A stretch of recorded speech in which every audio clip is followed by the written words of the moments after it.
Oh, that's not very green. It was sort of green, super green. She I realize how I better get comfortable.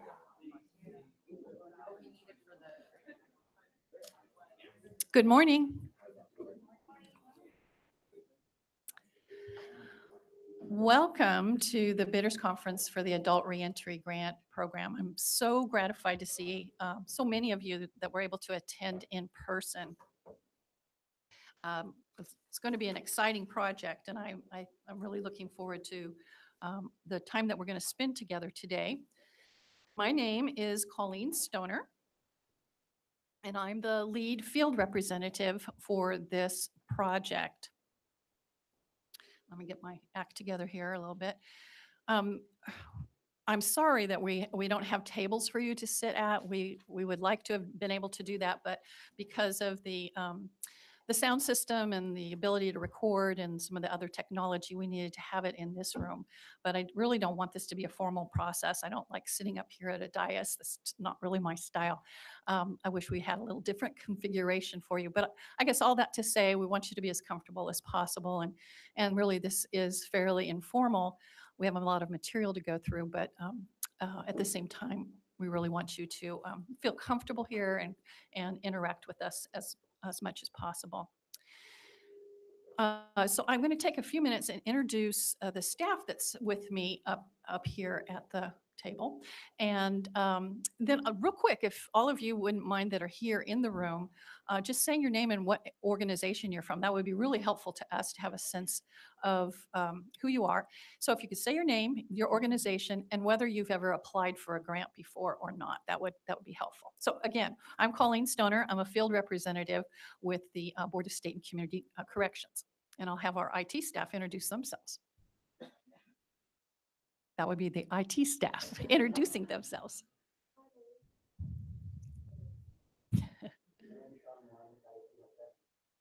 They're very modest. They really are the glue that makes everything go. Because if you've ever had to do one of these kinds of events, you know that it all hinges on the magic that they do and the technical assistance they provide. And I'm sure we'll be calling on them throughout the morning.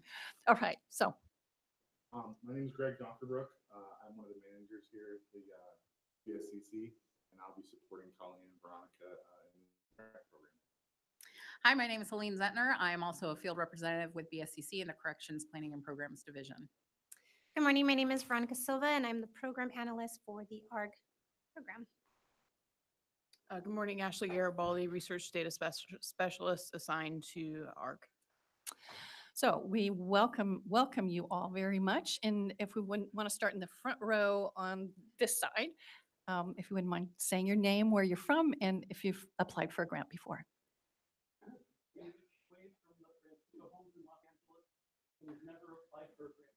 Okay.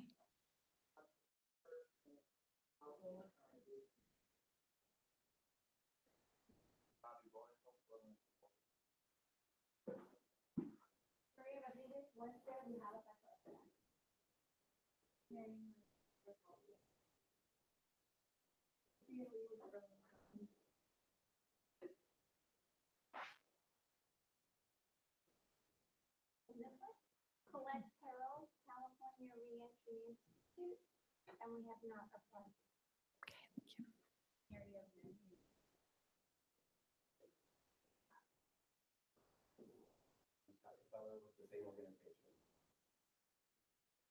I'm older than you, so.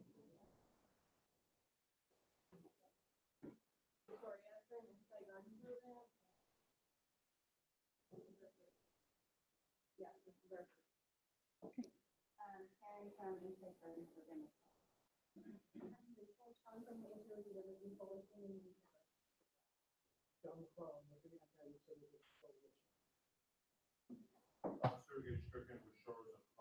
We have never applied for this. But others.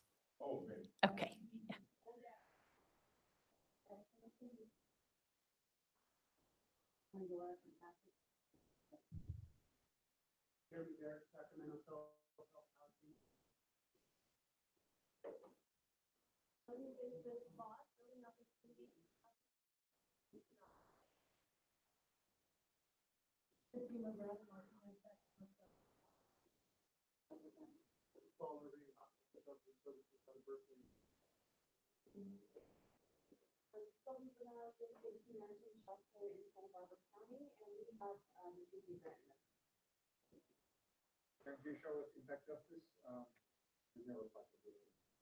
Okay.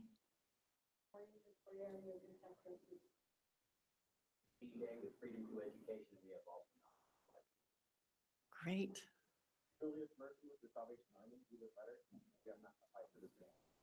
Richard Martin with Five Keys Charter School. We have applied.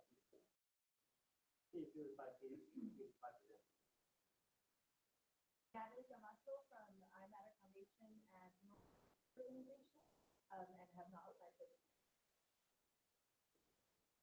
Juanita Renata, I'm with the Board of State Student Protections. Sylvia is also with the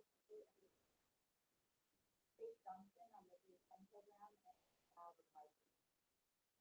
My name is Carl Maxwell from the Modern Student South Los Angeles. We have applied. And Shoshana Zass with the California Institute for Behavioral Health Solutions and have not applied for this. I'm Ian Sorrell with the Word Assembly Church in Oakland, Bishop Keith Park, and we have not applied to this grant before, But others. but others. I'm Dr. Yvette Harris, from CDR Consulting, and we have not applied. Silver Mountain with Friends Outside. Christian UV Friends Outside, and we have. Kim Carter from Tiger Tank Foundation, and we have not applied. Daniel Martin Johnson from Church of the Freedom, and we have not applied for these grant before. Kent Borowick with Leaders in Community Alternatives, LCA, and we have not applied. I'm Cheryl Madison from Teach Incorporated in Murdoch County, we have not applied. Okay, great. So we kind of have a mixed group, some folks that have some experience in applying for grants and others that this might be your first venture into the process. So we're going to try to be fairly detailed today so that we can make sure that those people that are new to the process get as much information as possible. So our agenda for today is before you on the PowerPoint. We'll be guided through by a PowerPoint throughout this meeting today. Then the purpose of the conference is to provide clarity on the request for proposals, which we'll call an RFP going forward. So to get clarity on the RFP and the instructions in the RFP and to respond to technical questions. We'll be taking we'll go through the PowerPoint through several sections, and then I'll stop, hopefully, along the way at a point where we can ask any of you that have questions to come up to the podium and ask the questions into the microphone. We need you to speak into the microphone so that it will be picked up, and those that are tuning in through the live stream can hear you and hear the question. So save your questions for a period of time, and then we'll ask you to come on up and pose the questions to us.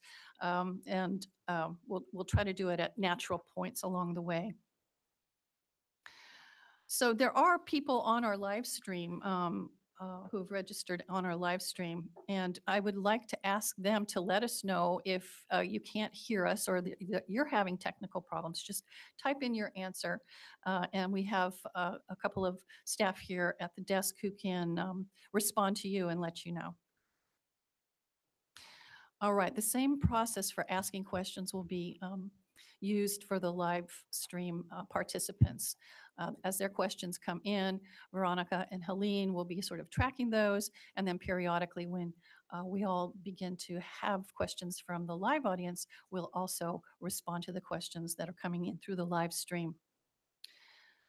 Okay, so those questions that are asked here through the live stream and through the live audience are going to be turned into frequently asked questions format, an FAQ format that will have your question and the answer.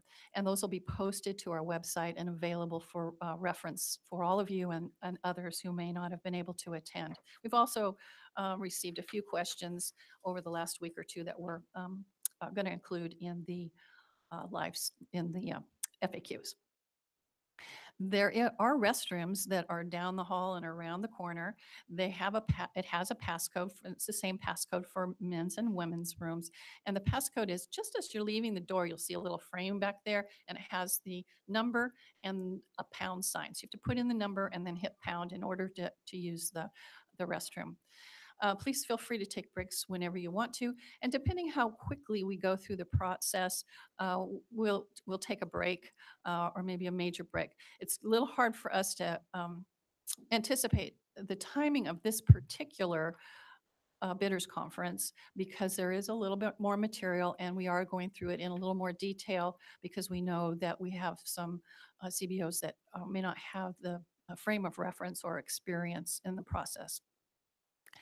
So we'll kind of see how it goes, but just to give you a sense, we've done a couple of bidders conferences in the last week or two on other grants, and they've gone around an hour and a half or two. So we'll see. You may go a little longer than that. I don't know, but we'll sort of look at the halfway mark and make a decision about, whether or not we need to give you a break so you can go get something to eat. If you do need coffee or some refreshment, I'll tell you that you can go out this back door and through our parking area in the back right here. And there's a gate that allows you entree into the, I'll call it a strip mall, but I'm not, because I can't think of a better term, but it's got a Starbucks, it's got a Jamba Juice, there's a fast food, there's deli sandwiches and so on and so forth. There are probably 8 or 9 different little shops in there that if you felt like you needed a break or you needed a cup of coffee, that would be the place to go to get it. Okay. So let's get started. So the Adult Reentry Grant Program, you might hear some people around the table call it ARG, but we try not to, but we sometimes fall back into that, because it sort of sounds like a pirate, ARG, so we try to be fully embrace it by calling it the Adult Reentry Grant Program, because that is its true title. As you probably know, there's $50 million attached to that. It's a competitive grant process, and the eligible applicants are community-based organizations.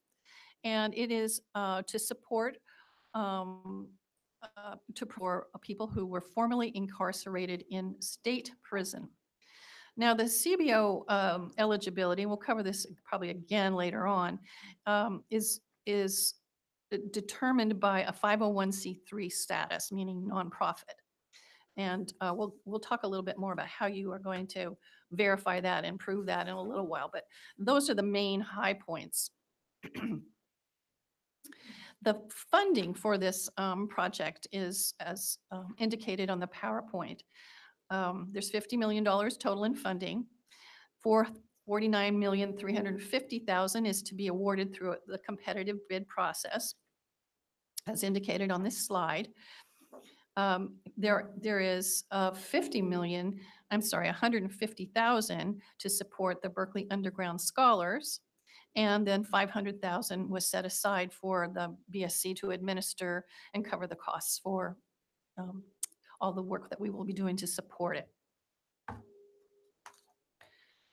So there's a little bit of a project update. While the legislation that supported this project or authorized this project indicated that there was to be a competitive bid process for rehabilitation of, go back a slide just so you have a point of reference. There was to be $15 million for the rehabilitation of existing property, $9,350,000 for warm handoff and reentry services, and $25 million for rental assistance. We ran into some snags during the initial process of launching this project, and that was related to the rehabilitation of existing property and buildings. And we, as we got into that material, we struggled with developing the framework for the construction component, and it ultimately was decided that we would set this component aside and move forward with the other 2 components. And we're currently working with the author's office, that's Senator Skinner's office, and other departments to sort of figure out how that component of the grant can be rolled out, but it will not be on the same track as the grant that we're going to be talking about today, which now involves only two components, the rental assistance and the warm handoff reentry. So I'm going to ask you just to sort of take a step back, and before we dig into the RFP more fully, I wanted to give you sort of a background and a backdrop to who we are at the Board of State and Community Corrections, to give you some context about the work that we do and how we're going to be providing you with support and services. So the BSCC, it reports directly to the governor's office, and the board is made up of 13 members. And our responsibilities include providing statewide leadership, coordination, technical assistance to promote effective state and local efforts and partnerships in California's adult and juvenile criminal justice system, including providing TA and coordination to local governments related to public safety. There are 5 divisions in the BSCC. These are not going to be super familiar to CBOs, but they are to probation and sheriffs and correctional organizations. And the divisions are these. One is the facility and standards operation. Those are folks that go into the jails and juvenile halls and inspect them to make sure they're running properly and that they're following regulations and complying with safety. Oops, sorry. The second division is the standards and training for corrections, and that division provides, well, as it says, training, and they set standards for hiring probation officers, custody folks, and they develop the hiring practices and the training that's involved in supporting those positions at the local level. And then the third division is the corrections planning and grant programs, and that's the division that we all work for here. We are the folks that roll out grants and help develop them and design them and roll them out to the locals. We also have a county facilities construction that helps in developing the finances and the construction for facilities. And then we have administrative and research and program support. So actually, Ashley belongs to the research division. Our grant process is guided by an executive steering committee, and I don't think there's anyone here in the room from the executive steering committee. I had a feeling that some might attend, but I want to talk to you a little bit about the executive steering committee for this in general and for this grant, because they are the ones that will be determining and evaluating your proposals that you submit. So we use an executive steering committee, or an ESC, that represents different disciplines and geographical areas and gender and race and ethnicity. We bring experts from various fields, from relevant state agencies, to come together as we're putting a grant together. And they give us information and feedback about the kinds of services and activities that should be included as we are developing a request for proposal. And we really rely very heavily on that expertise, because we don't want to make those decisions in a bubble. We want to include many people from various walks of life and various disciplines to give us good information so that we're designing projects that are going to support the actual needs of the communities that they're going to be serving. So the adult reentry grant was formed with an ESC from state agencies and departments that had expertise in public health, housing, workforce development, rehabilitative treatment, housing. I think I might have already said that. And there is a list of those ESC members in your packet, and we'll be looking at that a little bit later. But I want you to know that the people that put in the work that turned into the request for proposals really took this project very, very seriously. We also had Senator Skinner, Nancy Skinner, who is the author of the legislation that supported this project, came to our executive steering committee and spoke to us. Staff from her office also came to other of our ESC meetings. So we had really good input from her and from a lot of constituents, folks that came and spoke out at the public executive steering committee meetings. That may have been some of you, I don't know. I do know that we've reached out to some of you when we were trying to put the ESC together, right? But because of conflict of interest, meaning that you might want to apply for the funding, we couldn't have you be on the ESC. So thank you for those that we approached and that you considered that process. Didn't work out for this one, but perhaps in a future RFP development, you might be willing to help sit on an executive steering committee and guide that process. So the role of the executive steering committee is to determine what the project should include to support the overall goal, determine what applicants must do to compete effectively, and they identify the factors that will be used to evaluate the proposals, and they actually rate the proposals. And then finally, they make funding recommendations to the board that I then would take to the board and for authorization of the funds.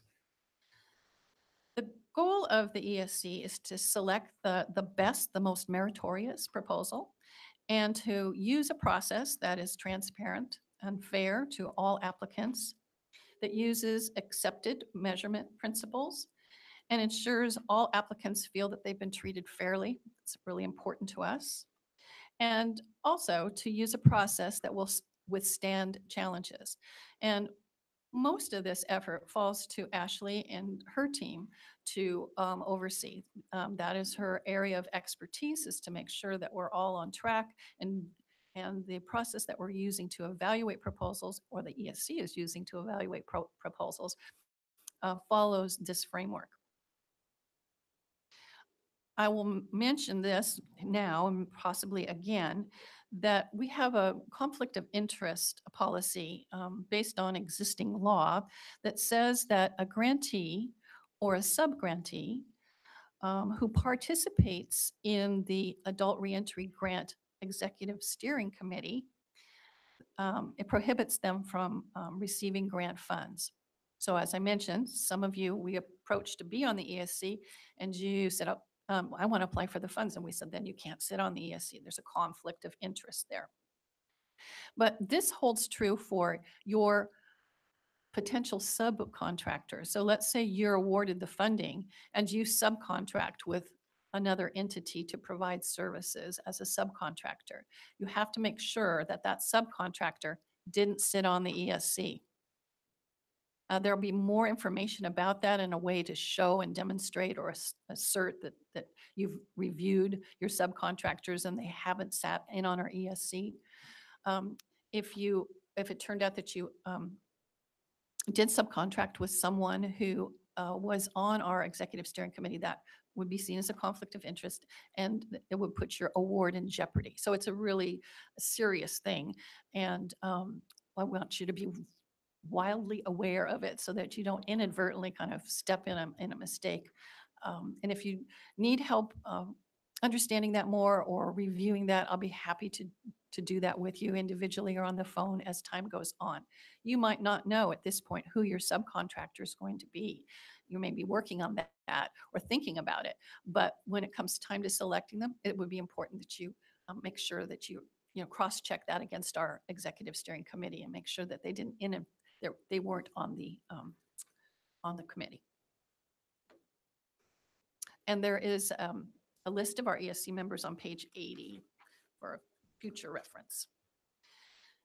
So there are 12 steps in the executive steering committee process. The first one is that the executive steering committee meets to develop the RFP.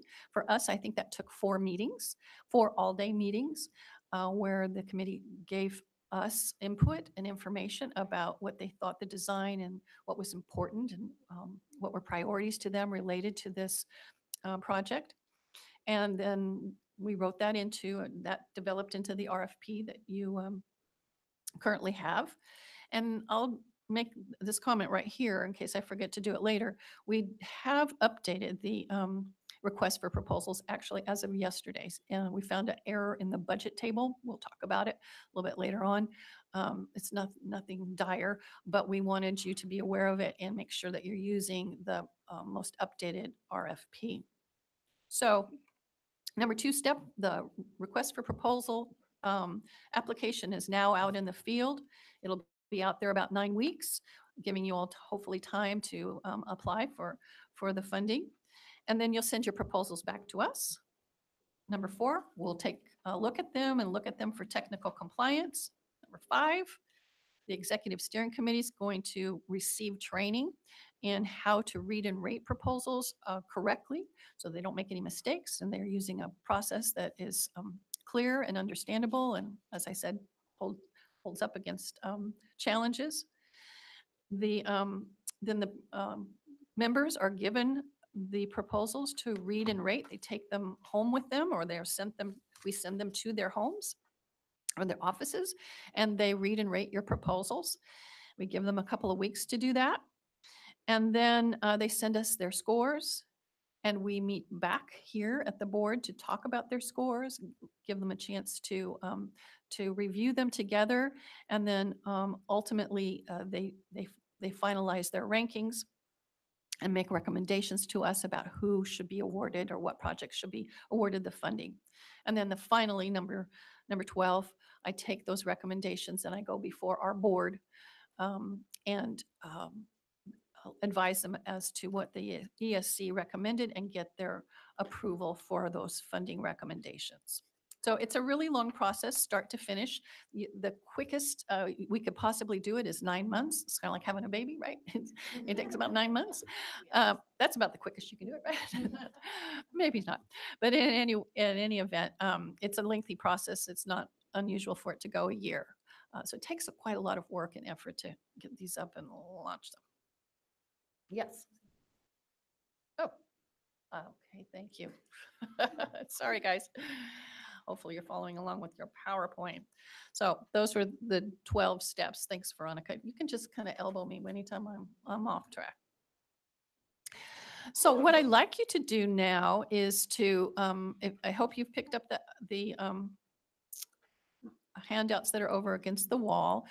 Those of you that are on the live stream can see this PowerPoint slide, but I'd like you to take some flags, which we provided over there, and flag these pages. As part of our goal, and we'll just take a few minutes to do this, 3 or 4 minutes to do this. Part of our goal is to have you be super familiar with this really thick sheaf of papers that can be kind of daunting and confusing. And it's confusing to us as well. Because it's organized in such a way that doesn't always make a great deal of sense. So let's take a few minutes because we're going to be digging into these areas and it'll be a lot easier if you flag them and if you know what they are.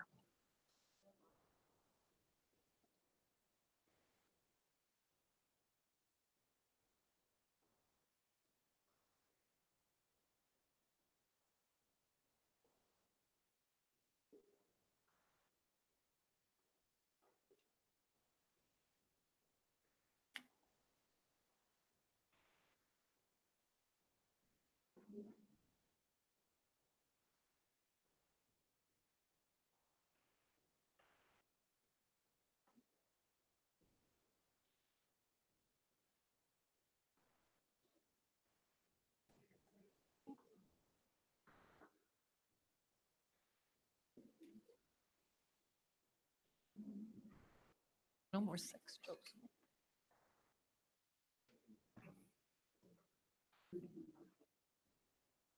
Did you hear that?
Are we there? Everybody feel like they had enough time to flag their?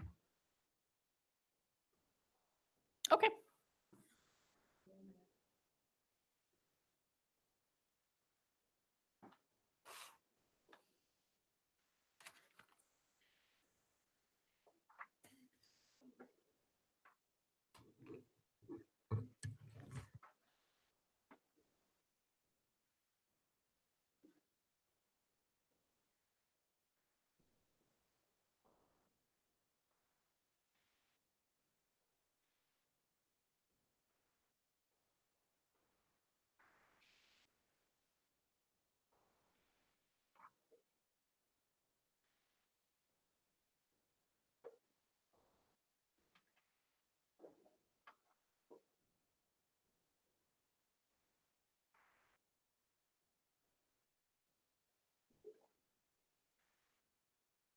We did have a question from live stream about asking for us to tell you what the PowerPoint page number is so you can follow along. And I can't see that myself. However, if you copy the PowerPoint that's available on our web page, right next to the link, you would have seen an option to click on the PowerPoint slide. I believe that would be three slides per page, and it has the number, I guess, the numbers of where we are on it. So that might be one way to help you feel like you're tracking.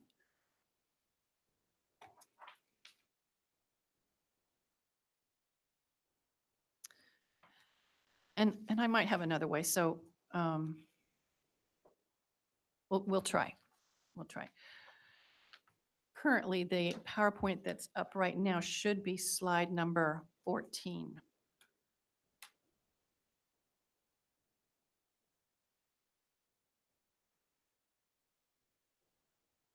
Okay, let's move forward. What we're going to be doing now is diving into the actual RFP itself and walking through it pretty much page by page. But I want you to follow along in your RFP. Write on it, scribble on it. I like your RFPs to look like, you know, you loved them for 2 or 3 hours here and they're going home looking used and like you're really familiar with them. So on page 2 of your RFP, applicants interested in applying for the ARG program are asked, but not required, to submit a non-binding letter of intent. These letters will help us in planning for the proposal review process.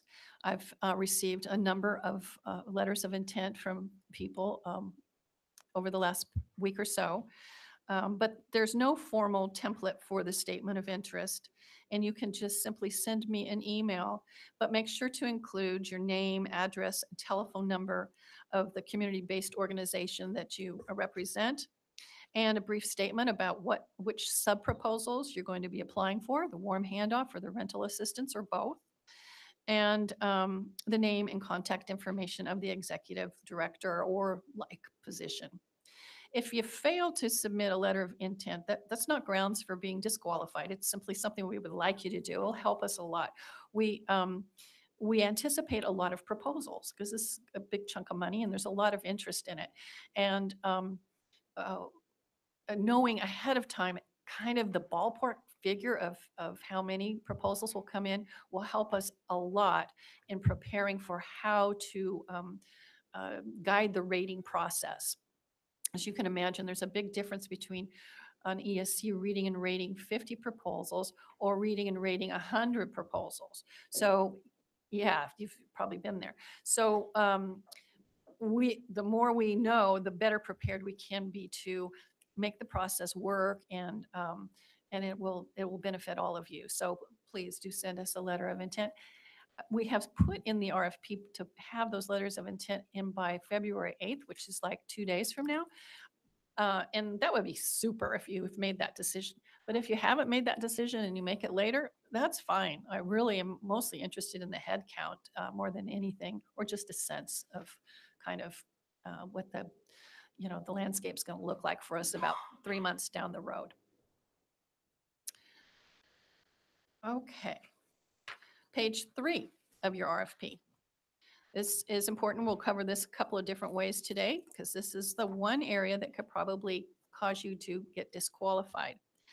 So for each sub-proposal submitted, you must submit one signed original application and one copy must be submitted via email. And we've tried to make it a little easier on you, but I'm not sure. It may actually end up confusing you, but I want to go over this.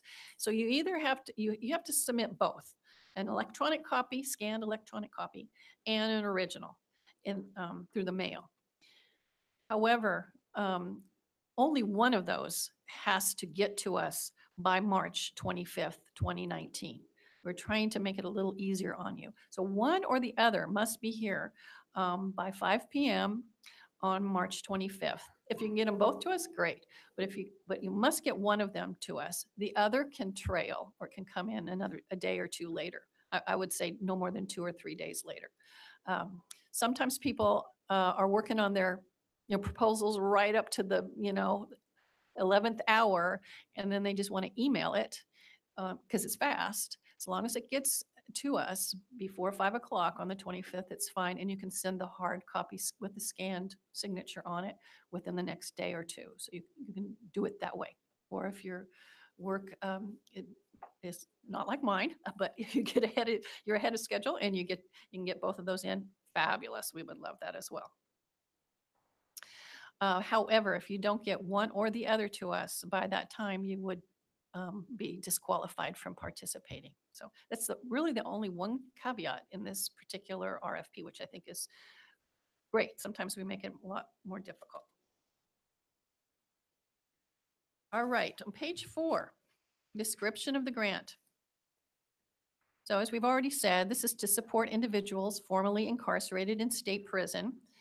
The grant period will start, this is a bit of an estimation, but we believe the contracts will start August 1st, 2019, and they'll go to February 28th, 2023. So it's about, I think, a 47-month program, which is great. We don't often have that much time with our grants. I was really happy to be able to provide that amount of time for projects to run. And as we indicated, the people that are allowed to apply are community-based organizations with a 501c3 status. And they have to be, of course, located in the state of California and determined by the IRS to have that 501c3 status. And the verification of that status must be submitted via a letter of determination from the IRS or the most recent 990 IRS form. So one or the other. So that's another document that you might want to start tracking down and making sure that you include it. It will be expected and required for participation.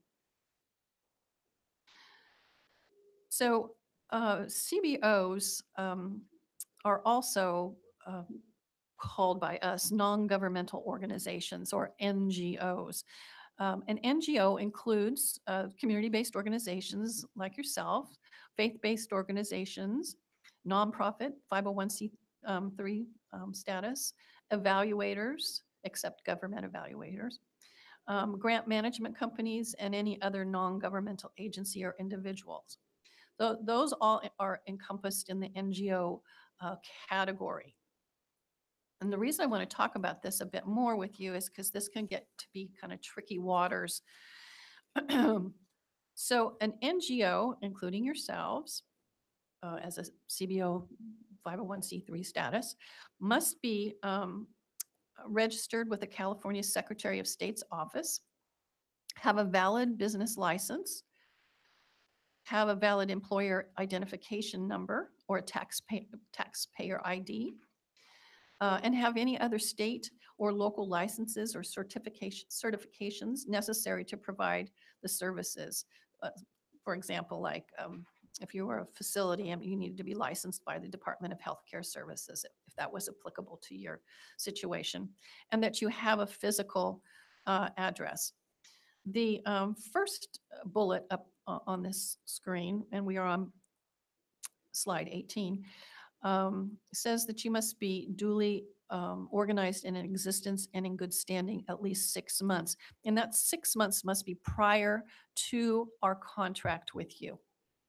So if you go under contract with us, you need to have been in business for at least 6 months. But the complicated piece of this is that these rules also apply to your subgrantees. So again, if you are planning to contract out or have providers that you subcontract with to deliver services in your project, and they're an NGO, you must ensure or assure that they meet all of these requirements. Because that would be something that could disqualify you or could get you into some problems down the road when we come out to kind of take a look at how your project's going forward. There are forms and documents that you will have to have signed and submitted along the way. Again, you may not know the answer to this yet because you may not have selected your subcontractors, and maybe some of you are not going to be using subcontractors, so it's a non-issue for you. But those of you that do are ultimately going to have to grapple with this issue and report out to us that that they don't have or they have met these criteria. All right, page 5. Target population. So the target population are people who have been formally sentenced to and released from state prison. That includes people that are leaving state prison that are on parole, those that are monitored by the probation departments of each county through the post-release community supervision, which we refer to as the PRCSs.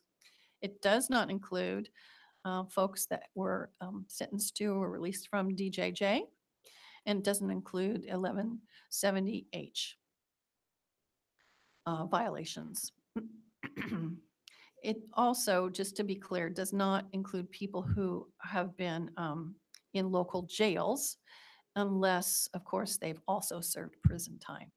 So this legislation was fairly narrow in the target population in that it is for formerly people who have been formerly in state prison, not local jails. Okay, I'm going to ask if there's any questions right now. Yeah, so why don't you just come on up onto the microphone. Let's make sure it's on because we want to make sure we hear you. I just want to clarify, so Pat, for is that on?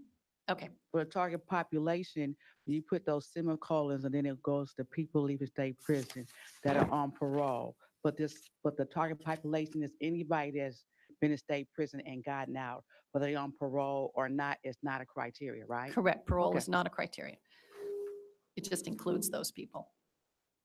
Next question. Don't run. I'm seeing the housing first approach to civil service delivery, as well as a harm reduction approach. We're quite familiar with that. We're also do housing of juveniles coming up incarceration.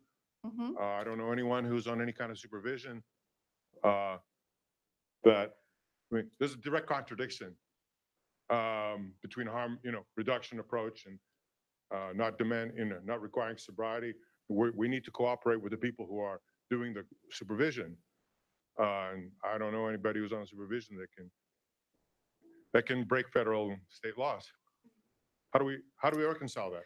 Yeah, the Executive Steering Committee discussed this at length, and yeah, and we're going to get into housing first. That's the next piece of the RFP. And so your concern, your issue was well understood and discussed by the 17 members of our Executive Steering Committee for big chunks of time. But what it boils down to is that, it was determined that this funding cannot serve everyone.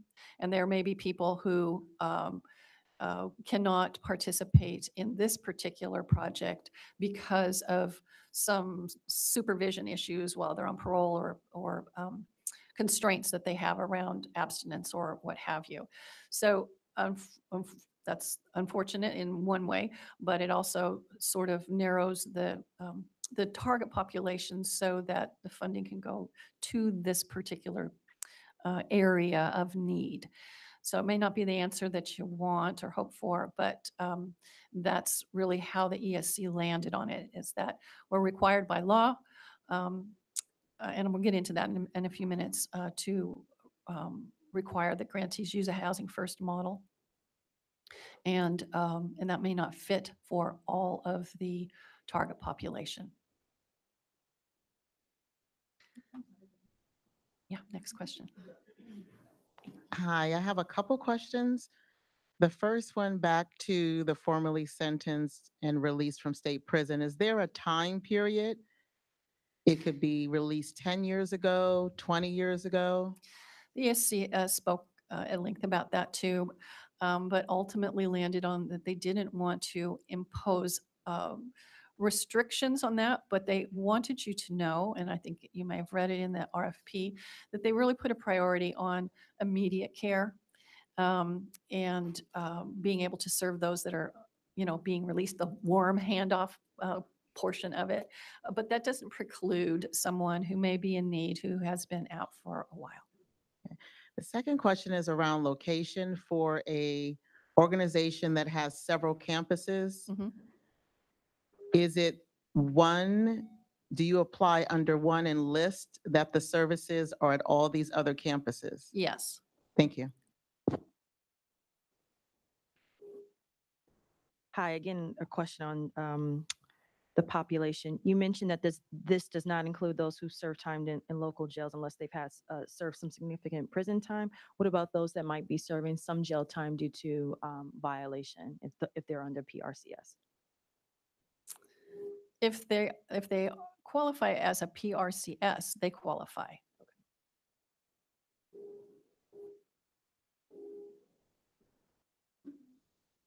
Hello.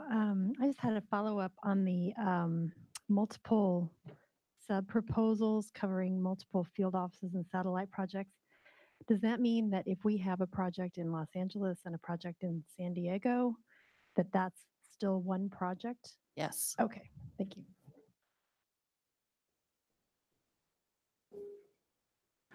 I have a question about the RFP in general. If you're successfully funded through this RFP, would that preclude you from applying for rehabilitation funding also? I don't have any information on that because I don't know how that's going to roll out or Okay. where that's, and I just really couldn't respond to that.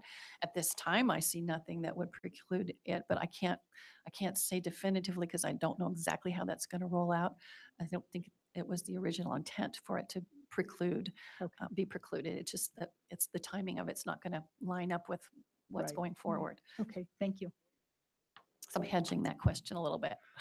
Sorry.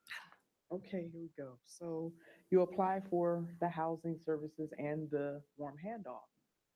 Can the reviewers turn you down for one and award the other? Yes. Thank you. Are we picking up are the folks on the live stream hearing the questions? I guess we'll get an answer to that in a minute. I just want to make sure that they can hear what you're asking. All right, so two quick questions. Because it's PRCS are eligible, are counties or other governmental agencies eligible to be the lead organization? No, it must be a CBO. Is there any mechanism for for organizations other than nonprofit? No, only 501c3. They're not going to make any exceptions to that? No. Okay, thank you. But I will say that, you can think a little bit outside the box, so to speak, or a little bit broadly. Doesn't mean that a 501c3 can't partner with other organizations or bring them on as subcontractors or partners in it, but the 501c3 has to be the applicant and the entity that's responsible for them, both programmatically and fiscally. So I can see that you may want to reach out to other organizations that may be government or other NGOs to help you in your projects. I have a very simple question. Can the two sub-proposals for the housing and the warm handoff be mailed in the same envelope, or do you want them separate as well as same email or separate? Either or, whatever is convenient to you. The bottom line being that one or the other of both of those sub-proposals have to be here by March 25th. Okay, thank you. So real quick, Colleen, the folks who are streaming can hear. They just ask that those who are asking questions lean further into the microphone. Okay, I kind of thought that. Don't be mic shy. I'm assuming you'll cover this a little further, what the gentleman brought up, because I too am a little confused about the housing first approach and the warm handoff. Because warm handoff from prison mostly includes parolees, and parolees do have conditions of parole.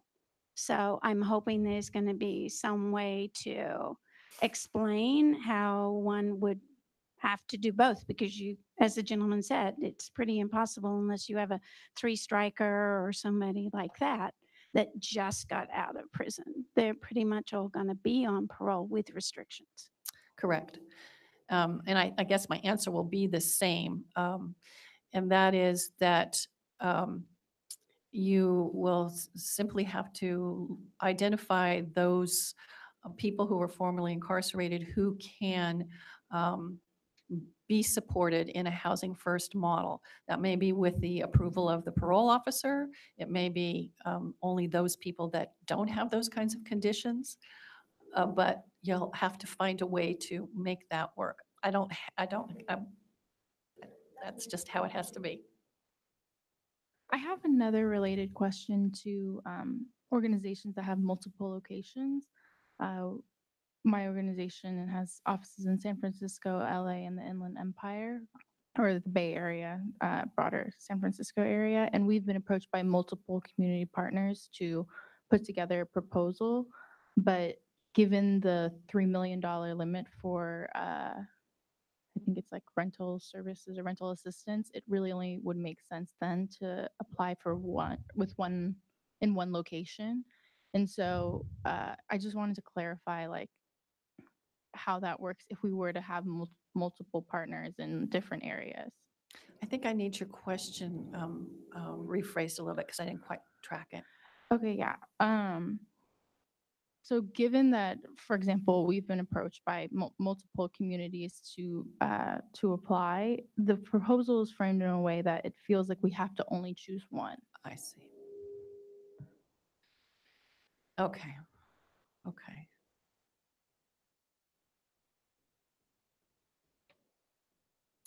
So you have multiple communities that want you to apply. And would your project be serving, would your proposal then, would you be submitting a proposal that says, this is our proposal and we're going to serve it in this area, this area, this area, this area? Is that how it would look? So I think the issue more that we're running into is with the $3 million cap on one single project, Yeah. it wouldn't, we're not sure it would even make sense to apply for then more than one area. Okay. And so it feels like we would have to choose. Maybe so. Yeah. Okay. I think that would be an internal decision within your organization about how far those resources would go and whether it could be split amongst one or two or five or whatever. Okay. More a decision on your end than something that we would weigh in on.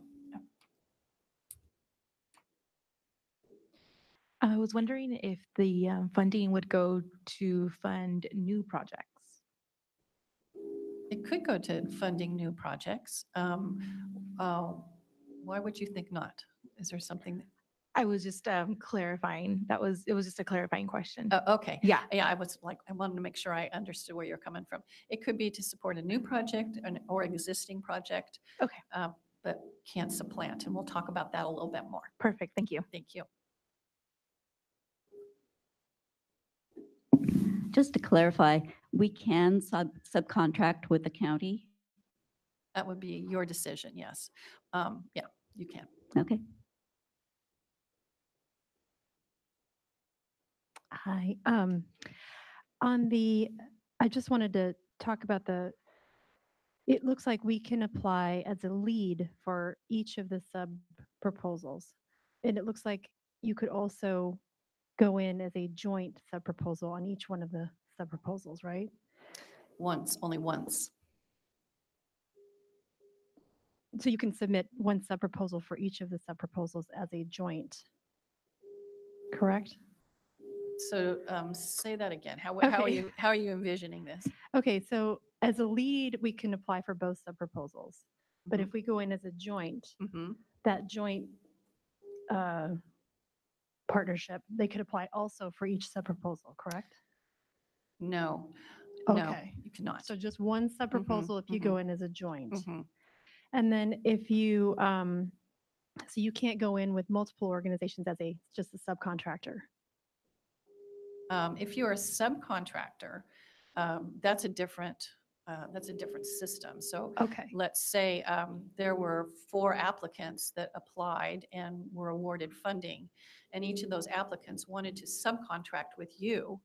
That could be possible. Okay, thank you very much. Hi, just a clarifying question. If we want to have sub-grantees, can they be fiscally sponsored or do they have to be 501c3? They must be 501c3. Okay.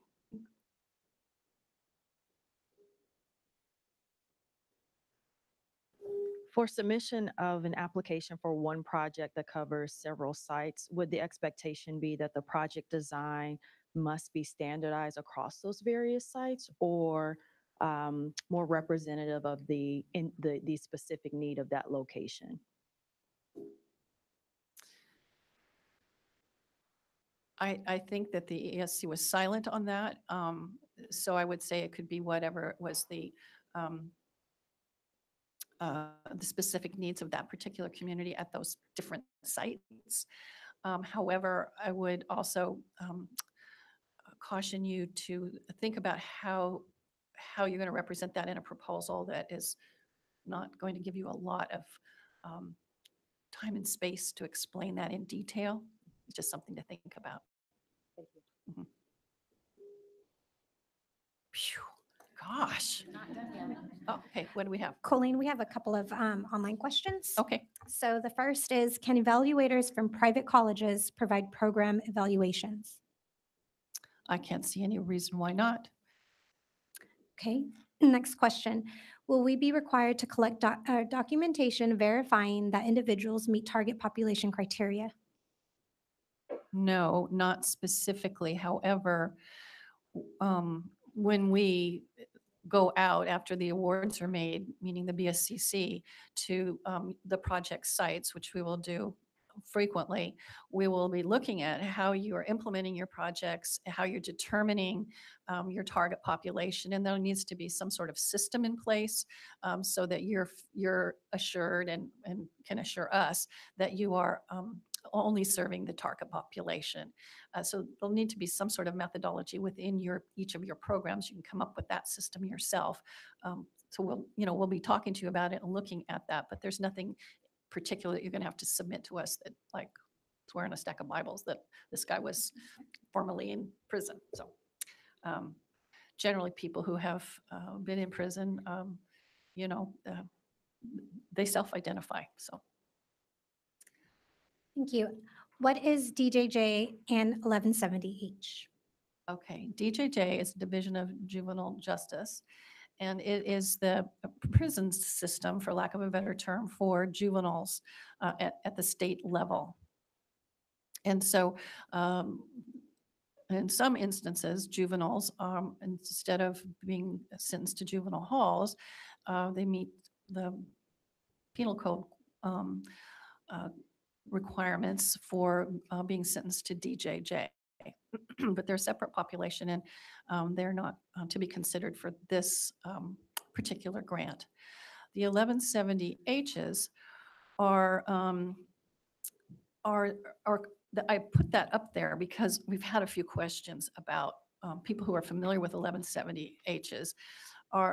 These are the non-serious, non-violent, non-sexual violations that prior to 2011, I believe, would have been sentenced to prison, but now after realignment are not sentenced to prison. They're sentenced to either probation straight out or some county time with probation. So during the realignment process over the last several years, those people are referred to as 1170Hs. Those individuals are not to be considered as part of the target population. If we do not own our rental house, do we include the owner/rental estate agency as subcontractors? Say that again, Veronica. If we do not own our rental house, do we include the owner or rental agency or state agency as subcontractors?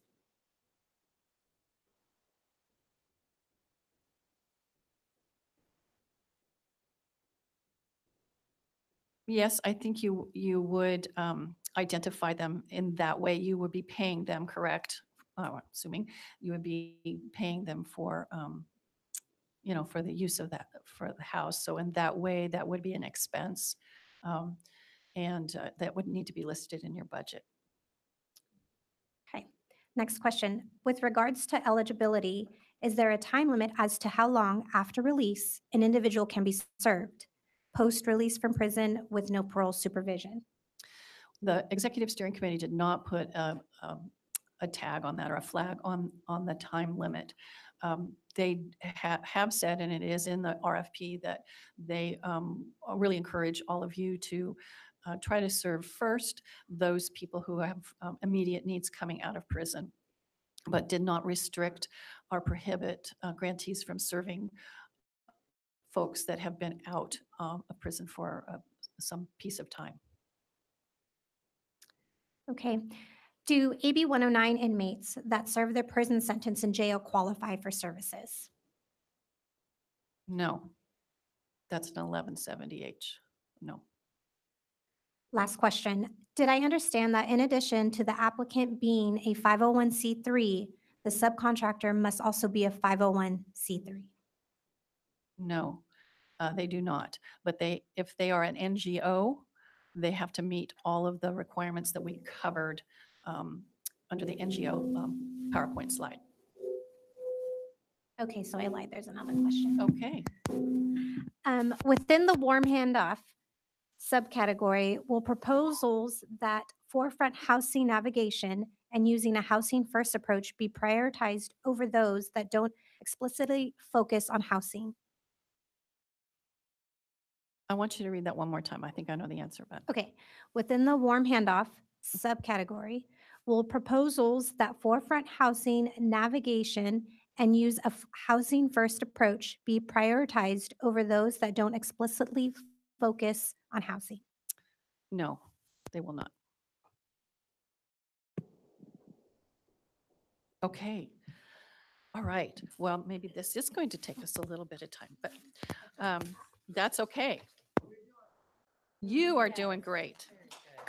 Thank you. All right, let's get into this gnarly subject on housing first, because we got a lot of smushy faces out there just even talking about it. And I understand where your angst comes from and your difficulty, but let's try to talk it through and do what we can. Because we have kind of a hard line in the sand. There's nothing we can, not anything we can do about it. So housing first is a model that we are subject to by virtue of the W&I code that requires a state administering agency that provides housing or housing related services to people experiencing homelessness or at risk of homelessness to adopt the core components of housing first. So it's just it's like we can't do anything about it. It's the law. So it's not our idea. It's not something we wanted to create and impose upon you, but we are law abiding and we are going to have to make sure that any of you that are providing housing services are also following this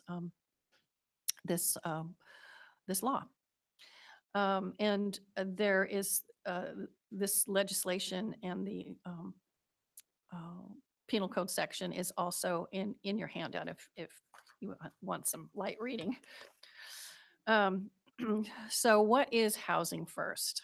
And I am not an expert in it. None of us are. This came as kind of a news flash to the BSCC once we got this project sent to us from the legislators.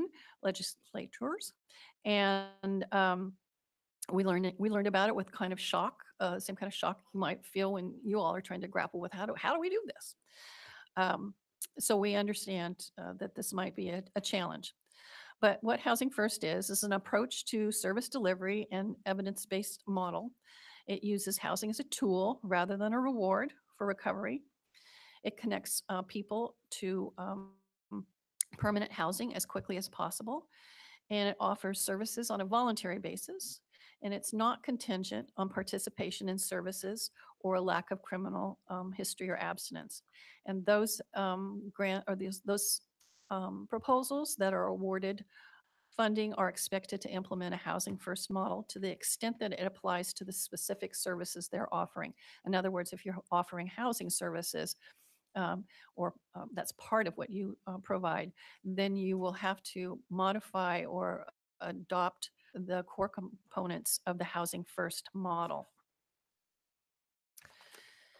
And I know that when you're thinking about, well, we'll go through this one after another, and maybe it'll spur some discussion. So the core components are actually in your RFP on page 6. So let's just turn to that right now. How many of you have never heard of Housing First or don't have much information about Housing First? How many of that sort of new information? Okay. And how many of you are already doing a Housing First model? Okay. Okay. So about a third are already doing it. And then there's probably about, it look like about maybe 10% of you don't know what it is. And the other, however many are left, I don't know what's going on with you. So let's look at page 6 of your RFP. And as boring as this might be, I do want to go over it kind of in a tedious way, because I want to make sure that those of you that aren't familiar with this or haven't sort of begun to think about how is this going to fit into your projects, that you start to see, oh gosh, I need to begin to learn more about this and figure out how this is going to apply to the project you're designing and going to propose. So some of these things are not going to affect you at all, and then there may be other pieces that are going to be kind of sticky for you. First one is tenant screening and selection practices that promote accepting applicants regardless of their sobriety or use of substances, completion of treatment, or participation in services. And again, as several of you have mentioned, that may be really contrary to their parole requirements and the expectations that they have leaving prison. And or they need a sober living situation to support the efforts that have been in play while they were in prison. They may be a candidate for another kind of program than the one that you would be designing. Or perhaps you'd be in a situation where that individual could participate even though they have conditions not to use. If they could maintain that within a setting where other people were allowed to use. It's going to be tricky. Applicants are not rejected on the basis of poor credit, financial history, poor or lack of rental history, criminal convictions unrelated to tenancy, or behaviors that indicate a lack of housing readiness. 3, acceptance of referrals directly from shelters, street outreach, drop-in centers, and other parts of crisis response systems frequented by vulnerable people experiencing homelessness. 4, supportive services that emphasize engagement on problem solving over therapeutic goals and service plans that are highly tenant-driven without predetermined goals.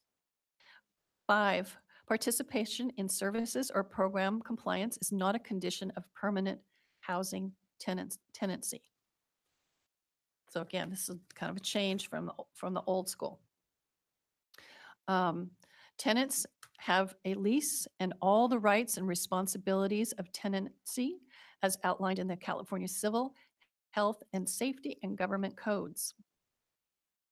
The use of alcohol or drugs in and of itself with other lease violations is not a reason for eviction. 8, in communities with coordinated assessment and entry systems, incentives for funding promote tenant selection plans for supportive housing that prioritize eligible tenants based on criteria other than first come, first to serve, including but not limited to the duration or chronicity of homelessness, vulnerability to early mortality, or high utilization of crisis services. Prioritization may include triage tools developed through local data to identify high cost, high need, high need homeless residents. That's a tongue twister. All right. 9, case managers and service coordinators who are trained in and actively employ evidence-based practices for client engagement, including but not limited to motivational interviewing and client-centered counseling. Services that are informed by harm reduction philosophy that recognizes drug and alcohol use and addiction as part of tenants' lives, where tenants are engaged in non-judgmental communication regarding drug and alcohol use, and where tenants are offered education regarding how to avoid risky behaviors and engage in safer practices, as well as connected to evidence-based treatment if the tenant so chooses. 11, the project and specific apartment may include special physical features that accommodate disabilities, reduce harm, and promote health and community independence among tenants. So as I mentioned, as you're designing your programs, you need to kind of overlay these tenants or these core components onto your model so that you can embrace these. Your application and your proposal, when you get to the rating factors, are going to ask you about how you are using Housing First model in your projects. So it's something for you to definitely think about and get familiar with, because you're going to be asked to respond to it in your application. And I know that's it for them.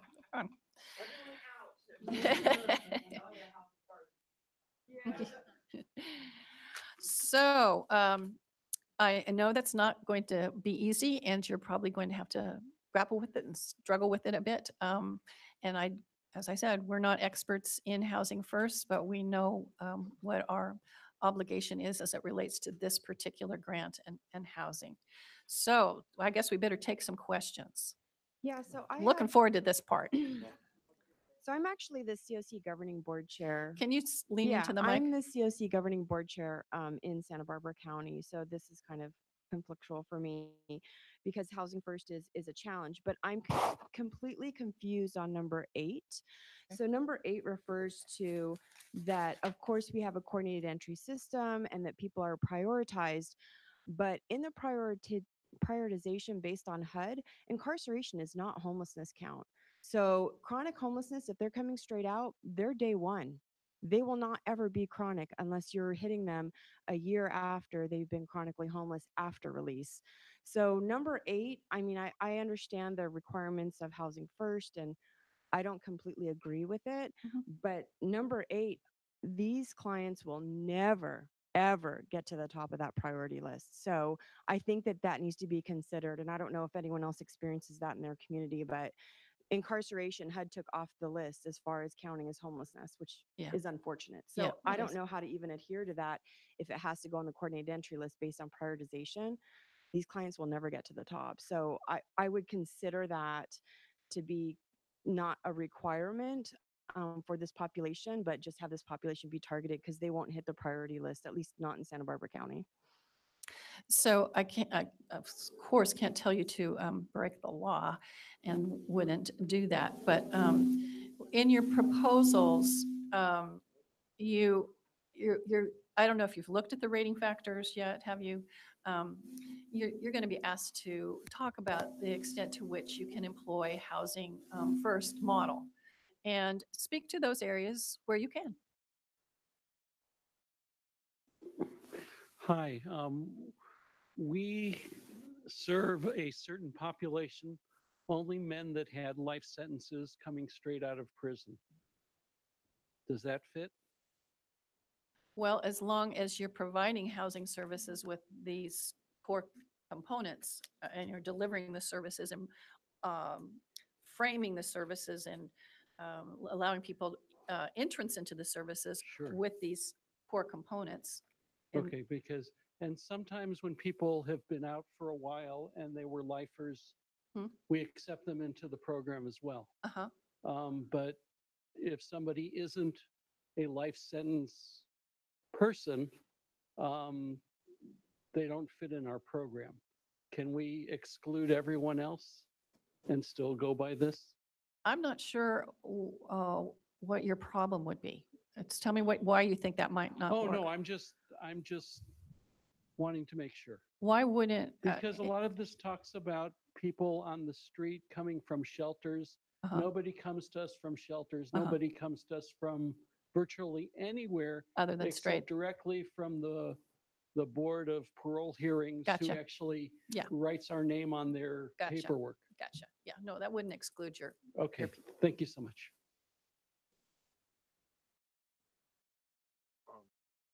Our work with housing has to do with what they call rapid rehousing. Mhm. And that involves finding apartments for clients, paying some aspect of their rent, Mhm. and then helping them with case management. Mhm. The requirements for the housing are not ours at all. They're as varied as every single landlord that we deal with in every single apartment complex. They would not, so I'm thinking about it. We could accept everybody, but the housing decision will be made by the landlords that we contract with.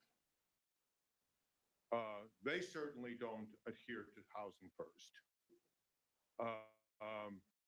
Do you see any problem or contradiction there? I realize we can agree to all of this.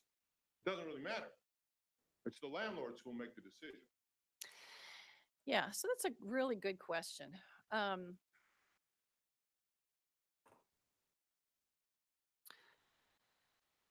And I think I'm going to have to think about this one a little bit. So if somebody could flag this particular question for me, I'm going to have to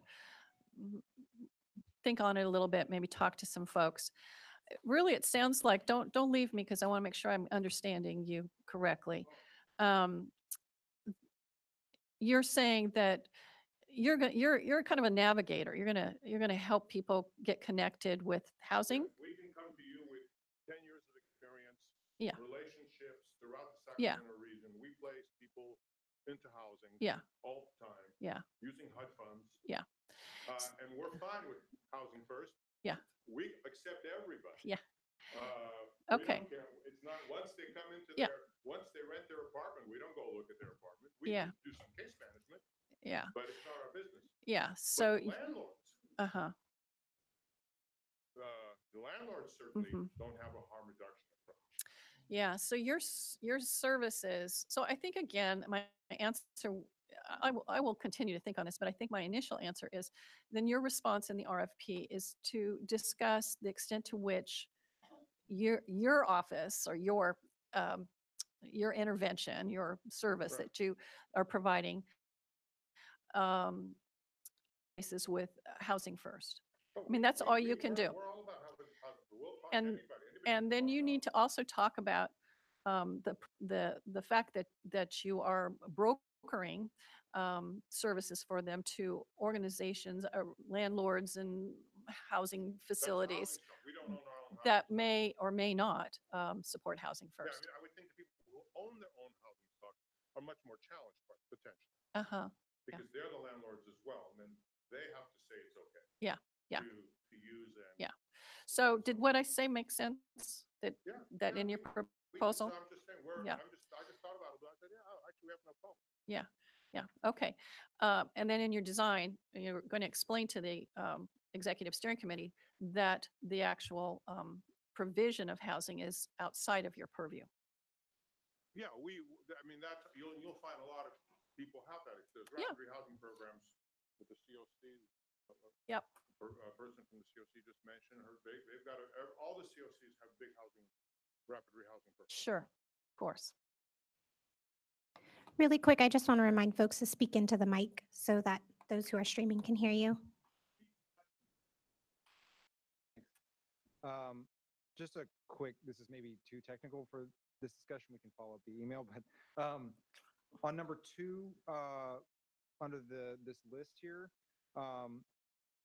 so our program focuses on people who've been convicted of sentences of 10 years or more, and they have to demonstrate a reduction in security level during their incarceration as kind of fitness for this program.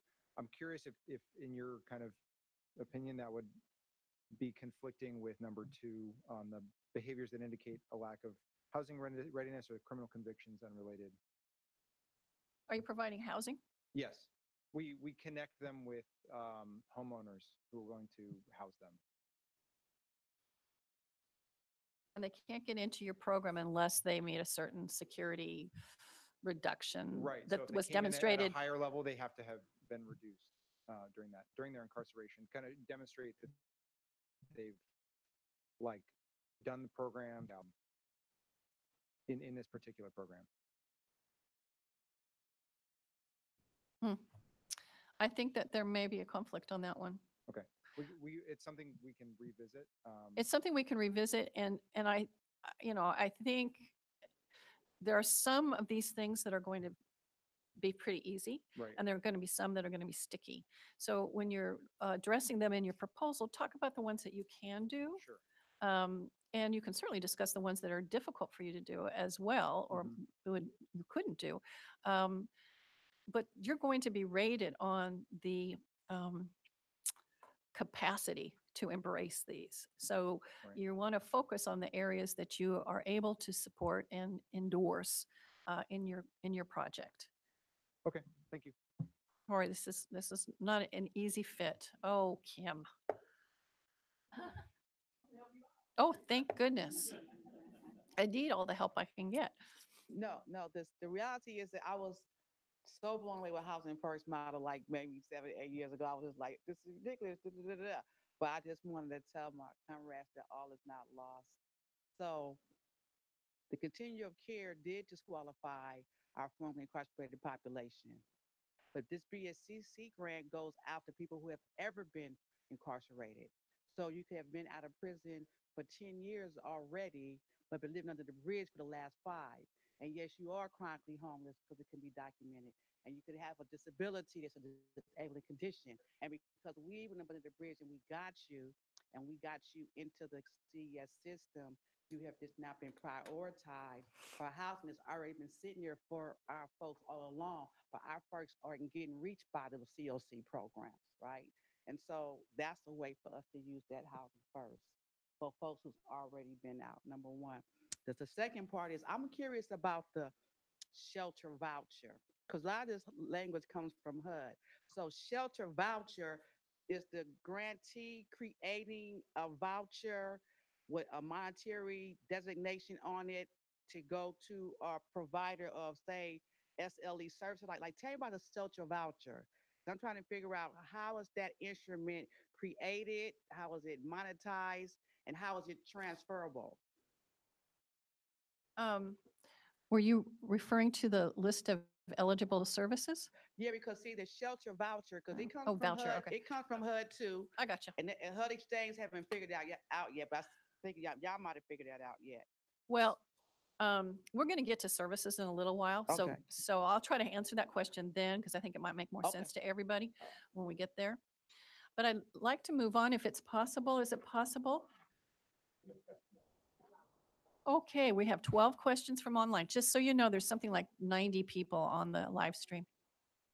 So we want to deal just with housing first right now so that we can move on to other aspects of the RFP. So I'll take the next question.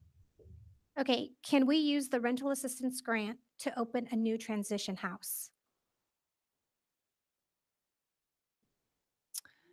Yes, you can't use it for construction, but you could open up a house, yeah. As long as you're using housing first model. If an individual has been released on 1170H, but has also had a prior prison term service or served in state prison, be eligible? Yes. Can rental assistant funds be used towards staffing, such as a case manager? Yes. Adopting core components of the Housing First model seems to leave the provider with some flexibility. Is that the way the ESC will review the proposals?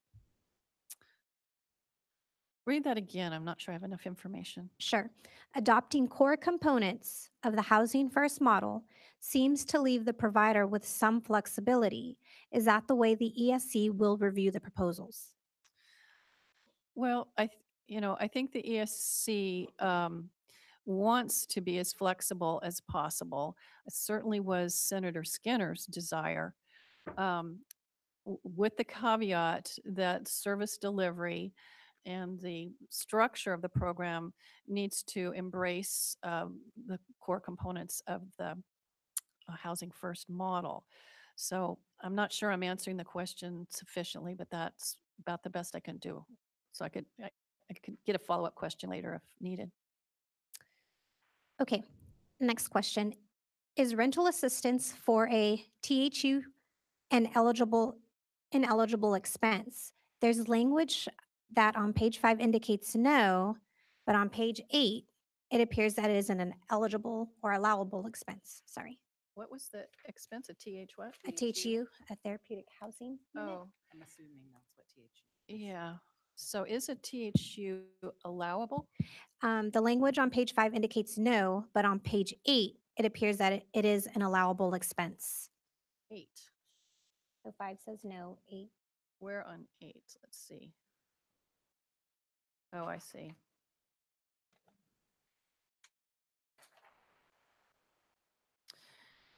Well, I think I don't know about the page 8. That's really talking about something else. But on page 5, I think what we're talking about here is that you know, placing restrictions on who gets services and how they get services is not a Housing First model. So whatever housing project you develop, it needs to be able to fit with the components, those 11 components that are found on page 6. Does a proposal need to say more than we adopt a Housing First model and have no provisions that conflict with Housing First, or do we need more than that? In the rating factors, you'll be prompted to address how and get into some detail about how your proposal is going to embrace the core concepts of Housing First. So you'll need to make a decision for yourself how you're going to describe that. Yeah, Ashley, go ahead. Regarding rating, you can respond however you choose. Just writing something down that, yes, we do this, yes, we do that, in my opinion, won't be enough when they're rating, because we're not, the raters aren't checking a box saying that you answered these questions. It's the content and the quality, in which we'll talk about later, that they'll be rating and again weighting their decisions on. So yes, you could say we do Housing First done. Technically, that is correct, but you're not giving any substantive answers that they can give points to, essentially. Right. Thank you, Colleen and Ashley. Next question. Please elaborate on incentives in number 8 of the Housing First model components. Which page? It's number 8 of the housing components. Oh. Okay. And it's about incentives? Correct. I'm going to read 8. In communities with coordinated assessment and entry systems, incentives for funding promote tenant selection plans for supportive housing that prioritize eligible tenants based on criteria other than first come, first serve, including but not limited to the duration or chronicity of homelessness, vulnerability to early mortality or high utilization.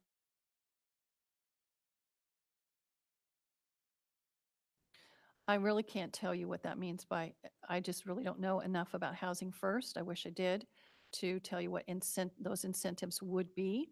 So let's flag that question if you don't mind, staff, and I will talk with some of my colleagues in other departments that deal with Housing First and see if I can't get an answer for you.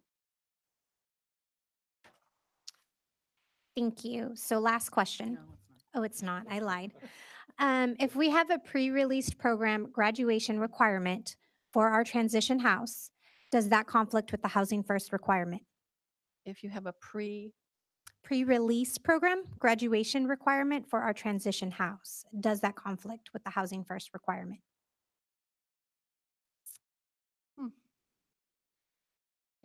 Read it one more time. Sure. If we have a pre-release program graduation requirement for our transition house, does that conflict with the Housing First requirement?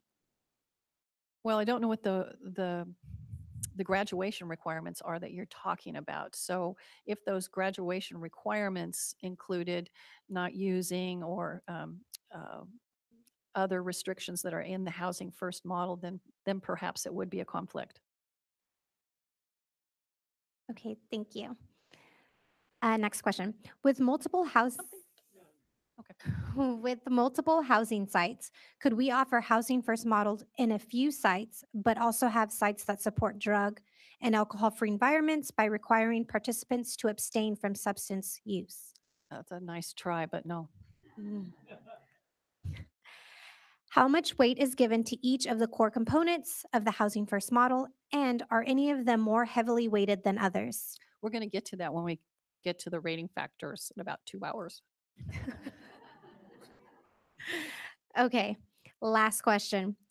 As far as chronic homelessness goes, if the individual you serve has a year of homelessness total with some breaks in the last 3 years, can they still count as chronically homeless in most COCs? Yes. I think you get to determine for yourselves what constitutes homelessness. We're not putting any restrictions on that. Okay, let's quickly turn the page. Okay, oh gosh, let's get out of this. Oh, I did want to say before we move on, I'd like you to, because you've now tabbed and dissected your RFP, I would like you to look at page 40 real quickly. That is the Senate bill and that supports the law regarding this Housing First model that just doesn't give us any wiggle room around this. And then more importantly, I'd like you to flip to page 46. You should have a tab there too. And we're going to reference this page quite a lot. We tried to put a number of Housing First resources there for you. Some of them are really good. There's some PowerPoints that really kind of dive into the Housing First model and will help you understand and give you some maybe some support and direction around what this model really means. And it's information by experts. And as you know, I am not one of them. So this would be a page that might support you in understanding and getting the information that you're asking me about. Okay. So now we're on, no, we're not there. We're there. So as you know, we've already talked about the fact that there's going to be 2 sub-applications within this RFP, and applicants may submit a separate sub-application for one or both of the following: the rental assistance and the warm handoff reentry services. And the eligible service or the eligible activities and funding for each of these sub-applications will be identified separately. So they're going to be rated separately, and the activities that are eligible under each of those, of course, are different. This is the funding amount. For rental assistance, there's $25 million set aside, and eligible applicants may request up to $3 million for the entire length of the grant. And for warm handoff and reentry, they can apply for up to $500,000 per proposal for the entire length of the grant. Now, this is a list of, we're on page 7 and 8 of the RFP, And we are on page 25 of the slides. So this is a list of examples of rental assistance services, and this is not exhaustive. It's just examples. And the statutory language in the legislation for the adult reentry program did not specify the types of rental assistance or warm handoff services to be used. So these are just some activities that the ESC, when discussing the kinds of things that might occur under each of these fundings.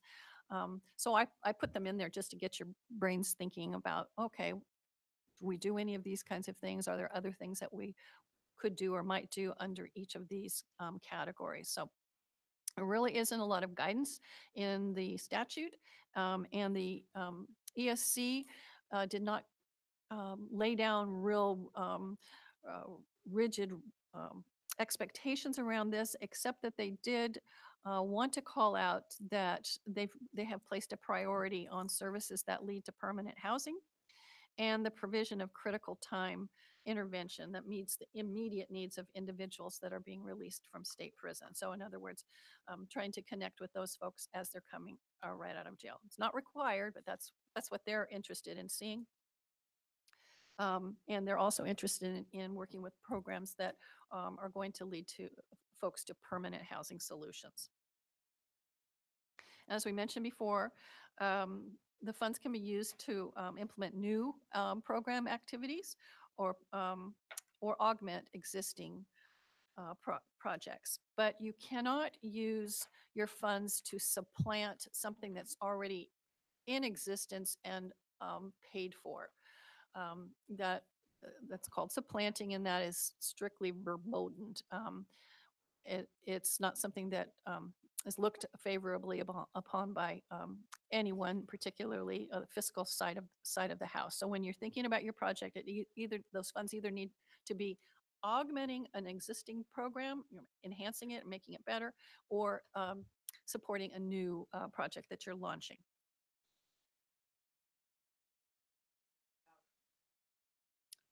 Vouchers. Thank you. So vouchers are on this list, and it's just one of a gazillion different kinds of things that you may want to do or use or not. We're not going to dictate what it is that you need or think that you need to do. You're really just going to be explaining to us what you need to do. And if that's one of those things that you think is important and that you'd like to include in your project, then include it in your project.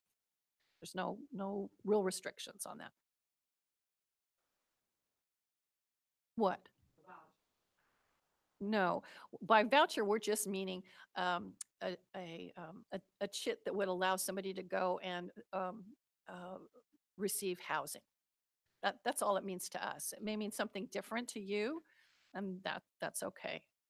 Am I getting what you're trying to get at?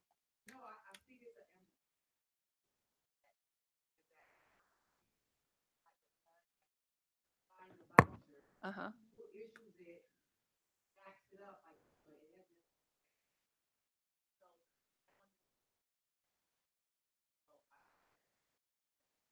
We are looking to you as experts in delivering services to tell us what services you're going to do. And if those are vouchers, then that definition of voucher is up to you. We don't have a preconceived idea of what a voucher. It doesn't mean anything to us other than the generic term. Okay. I'm just going to slip right into the next section if there's any questions. Okay. Oh. Okay, I'll take that question, then we're going to. Yeah, but it was a follow-up from the last. Okay, I'll try. What is it? You just said that you can use the money to open a new transitional housing property. However, Property? oh yes, property, sorry. However, page 7 says it cannot be used for acquisition of real property. Please clarify. Yes. So I think I misunderstood your initial question. I thought it was project. So if you're developing a new transitional project, that would be okay, but you cannot use state funds for purchasing property. I think property rule, got you in trouble there. Okay? All right. Clear in the decks. All right, we're going to talk about evidence-based practices. This is slide 27, and that starts on page 8 and 9.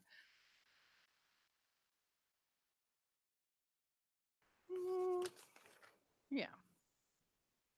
So there's 3 or 4 slides on evidence-based practices, and this is very important to the BSCC because we're really committed to supporting a focus on better outcomes for the criminal justice systems and for those that are involved in it. And so all of you that are seeking funding through this grant should research data-driven decision-making in the development and the implementation and in the evaluation of your projects.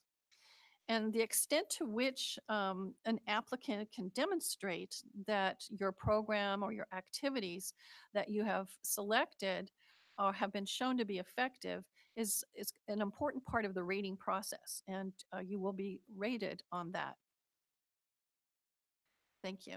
And so it's really important for you to become as familiar with this issue as possible. So when we talk about evidence-based practices, looking at causal evidence, that's information that gives us feedback, we know that it's generally obtained through 1 or more outcome evaluations. There's a relationship between the actual activity and the intended outcome. There's a direct connection between that. It would measure the direction and the size of the change in behavior or effect that you're trying to achieve. And it measures the extent to which a change can be attributed to that intervention. And it depends on the use of scientific methods to rule out alternative explanations for the documented change. And the strength of causal evidence will influence the degree to which a program practice is evidence-based. So what we're talking about here basically is you're looking for programs and interventions and services that show evidence that the intervention is likely to work. In other words, it produces the right and desired event, and that the intervention is being carried out as intended, that it shows fidelity to the model that you've selected. And that there's some evidence that the intervention and some evaluation of whether or not the intervention has worked. So these 3 points are things that we were really interested in seeing and understanding that you have a knowledge of, and you have employed these practices in the selection of the interventions in your projects. We also know that evidence-based practices involves research-based interventions that produce reductions in recidivism using the following 4 principles. And the use of how many of you are familiar with risk, need, responsivity, and fidelity? Raise your hand if those are terms that are kind of familiar to you. So here in the live audience, there's probably close to half. So that's great. That's an indicator that this is something that you may already have built into your programs. But those of you that are not, these principles may be new to you, and we're going to really encourage you to use the resources that we've provided you with in the RFP to help you start getting more information about it. The first principle is the risk principle, and it focuses on the question of who's being served. And we know that effective programs are using or bringing in people who have the higher risk. And in this situation, you're definitely targeting people who are formerly incarcerated, and some may have higher risk than others, but serving the higher risk is as important.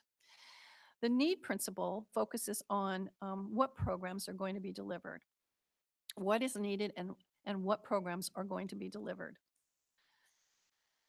The third principle is the responsivity principle, and it talks about the importance of working with your participants and your clients in ways that they will respond to, and that the interventions you use, they will be responsive to. So if you're selecting an intervention or a curriculum for a group or a service, I want to make sure that it targets the needs of that person's behavior and what they like. So, for example, if you were working with a group of females, you would want to make sure that you were selecting interventions that have been shown to be effective with females.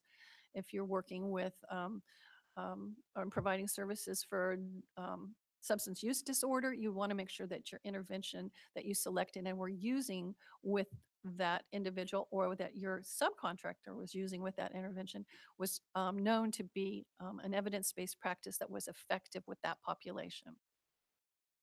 The last principle is the fidelity principle, and that has to do with how well services are delivered. So you can select an evidence-based practice or intervention and begin to deliver it.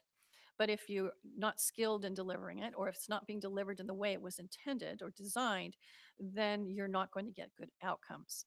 So these are 4 principles. I'm just getting the real high level 50,000 foot picture of this. These are things that we want you to be thinking about in the services and interventions that you select for your project, to make sure that they are evidence-based, that you can talk to that in your proposal, and that you're prepared to talk about it in your proposal, and that you've done the research to feel really confident that you have a services and curriculum and groups and treatment that is being provided, that is supported by data.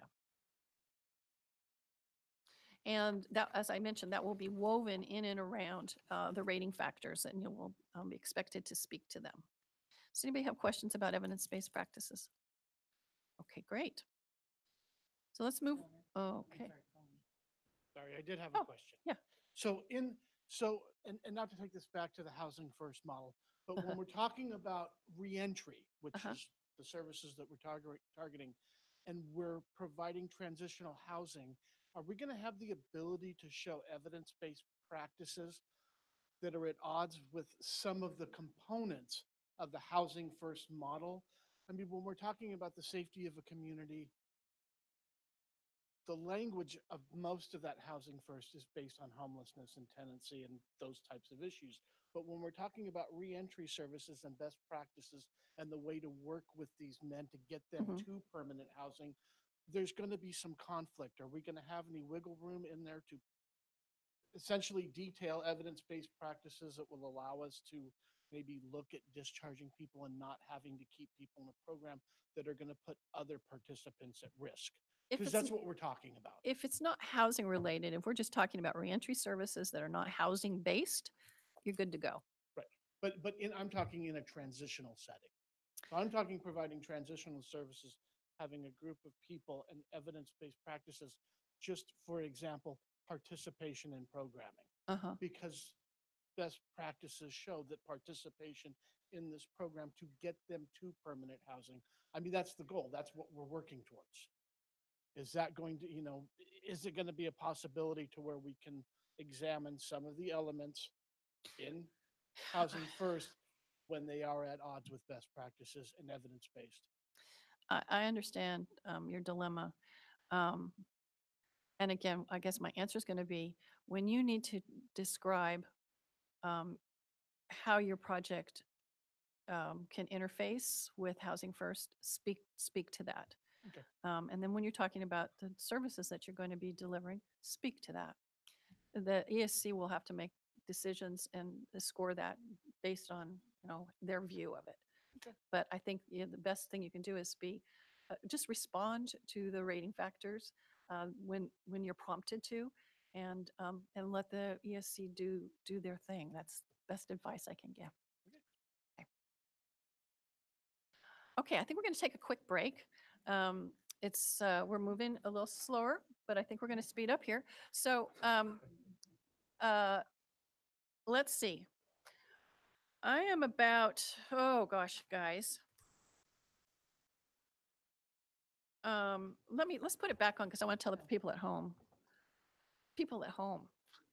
The folks at home. So I think we're going to take a break. And what I want to say to you is we are about not quite halfway through. I think the biggest discussion points have probably already been made. So I think we'll speed up. I can go one of two ways with the group here, and I look to you for what your comfort level is. I think we probably got a good hour's worth of material left. Let's see. Yeah, I'd say we have a good hour's worth of material left. So we can take a fairly large break, like say half hour. You can go grab something to eat, go to the bathroom, hang out. Okay, I'm seeing some no's. Or we can take a short break and then we're just back to business. So how many are in favor of a short break? Yeah. Oh, don't make me count. How many are in favor of a longer break? Okay, short break it is. Yeah. Let's take a break for 10 minutes and return.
I think the Housing First got about half of our audience out the door.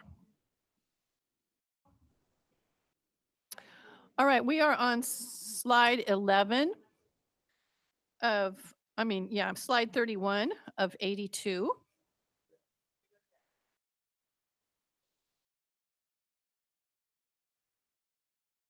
So I'd like you to turn to page 9.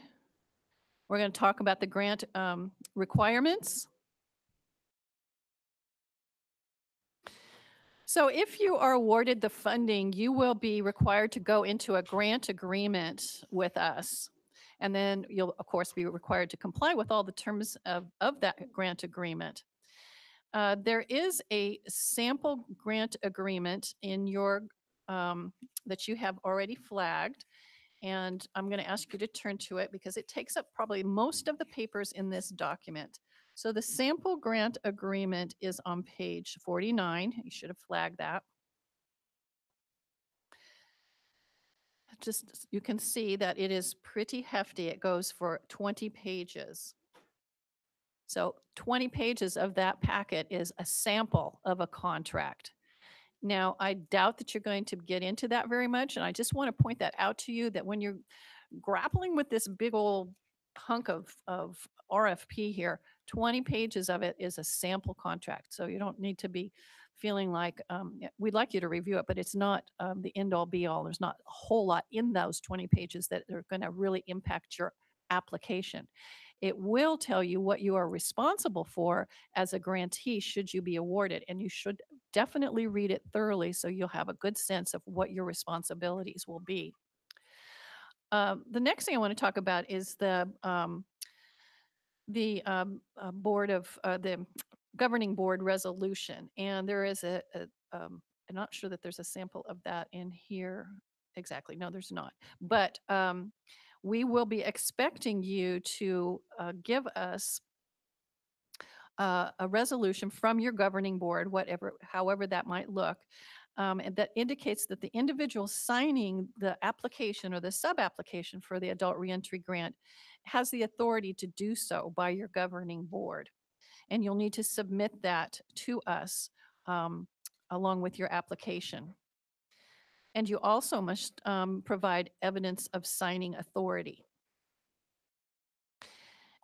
There is no match requirement for this grant. The ESC really felt like they wanted the CBOs to have as much flexibility and not be burdened by having to provide match funding. So this particular grant does not have match funding, so that's really good news. And as we mentioned before, that you can use this funding for new programming or to enhance existing programming, but you cannot use it to replace funding for something that has already been in existence and that you already have the funding for. So that's called supplantation, as we mentioned, and you're not to do that. This grant is unusual in that the ESC members really did not want to put community-based organizations in a difficult financial spot, because we know that sometimes CBOs are operating on with not a whole lot of cash flow. And for that reason, we changed our policy here, our practice here on a fiscal level. Normally, with all of our grants, we reimburse for expenditures on a quarterly basis, meaning you would send us an invoice for 3 months worth of activities, and then we would send you a check for that, which is sometimes a burden for CBOs. So our executive steering committee asked us to go to the drawing board and come up with another plan for this particular grant. And so what we will do is that we will pay you up front, basically. You will be eligible to receive a third of the grant award within 45 days of your contract being executed. We'll expect you to put that in a separate account. It's not commingled with any of your other funds. You can earn interest on it if you want to. I would. And you can use the interest for program costs, so additional program costs. And when you have expended 80% of that first third, then you can request that the second third be released to you. And then we will proceed in that way throughout the remainder of the grant. So that should give you a little bit of flexibility and wiggle room financially to be able to operate. How come I'm not seeing smiles? I just think that's so great. Yay! All right, and we talked about interest. Any interest earned you can use for allowable expenditures. All righty. So you're going to be expected, if you're awarded funding, to provide quarterly progress reports and invoices to the BSCC.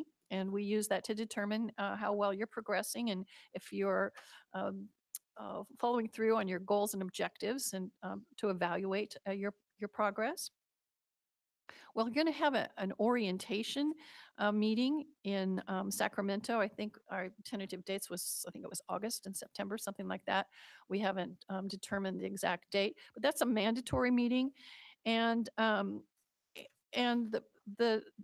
meeting, that session, is to review the program requirements, the invoicing, the budget modification process, data collection and reporting requirements, as well as grant management and monitoring activities. And typically, we would expect you to bring your project director, your financial officer, your day-to-day contact, and anyone that might be doing your data collection or your evaluation. If you're doing an evaluation, it's not required that you have an evaluation, but if you are doing one, that would be a good person to bring.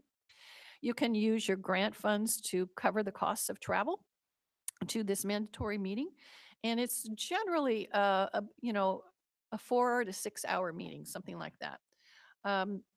And you should make sure that you put those costs in your budget section of the proposal.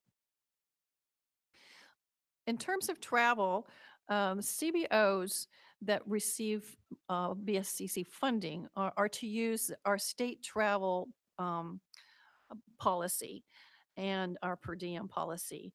And throughout the RFP and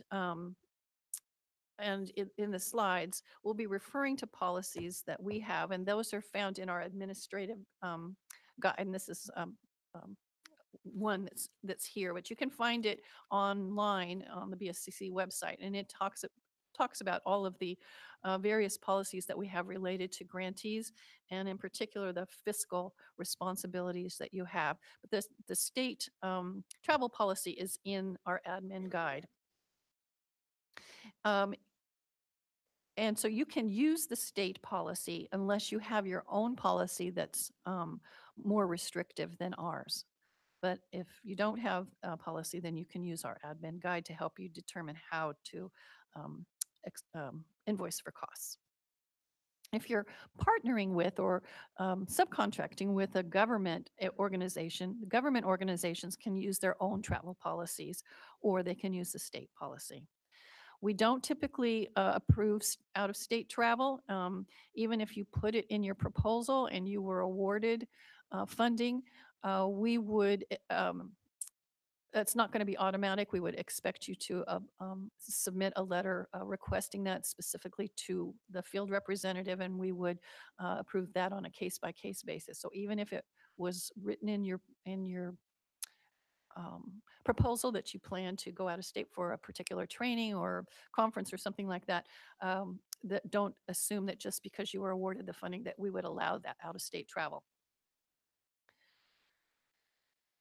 Okay, moving on to page 11 and 12. So it's our policy to protect our grant funds from unreasonable risks and of fraudulent, criminal, or improper use. And because of that, we will not enter into a contract with a grantee or provide reimbursement to applicants that have been debarred by any federal, state, or local government entity during the period of debarment, or been convicted of fraud, theft, or embezzlement of federal, state, or local government grant funds for a period of 3 years following the conviction. And we will be expecting that you submit a document that assures us that you and any subgrantees have not had any applicable debarment or disqualification or suspension that has occurred. And I would ask you to turn to page 69, which you should have flagged. I'll go there with you as well. 869. And you'll see that that document says certification of compliance with BSCC policies regarding debarment, fraud, theft, and embezzlement. This is a form that you will have to submit along with your application and your proposal. So that's another reason why I wanted you to flag it. This is a form that you'll have to sign off on or have the proper signing authority sign off on. Okay. Moving on to page 12 and 13 of the proposal, or the RFP rather.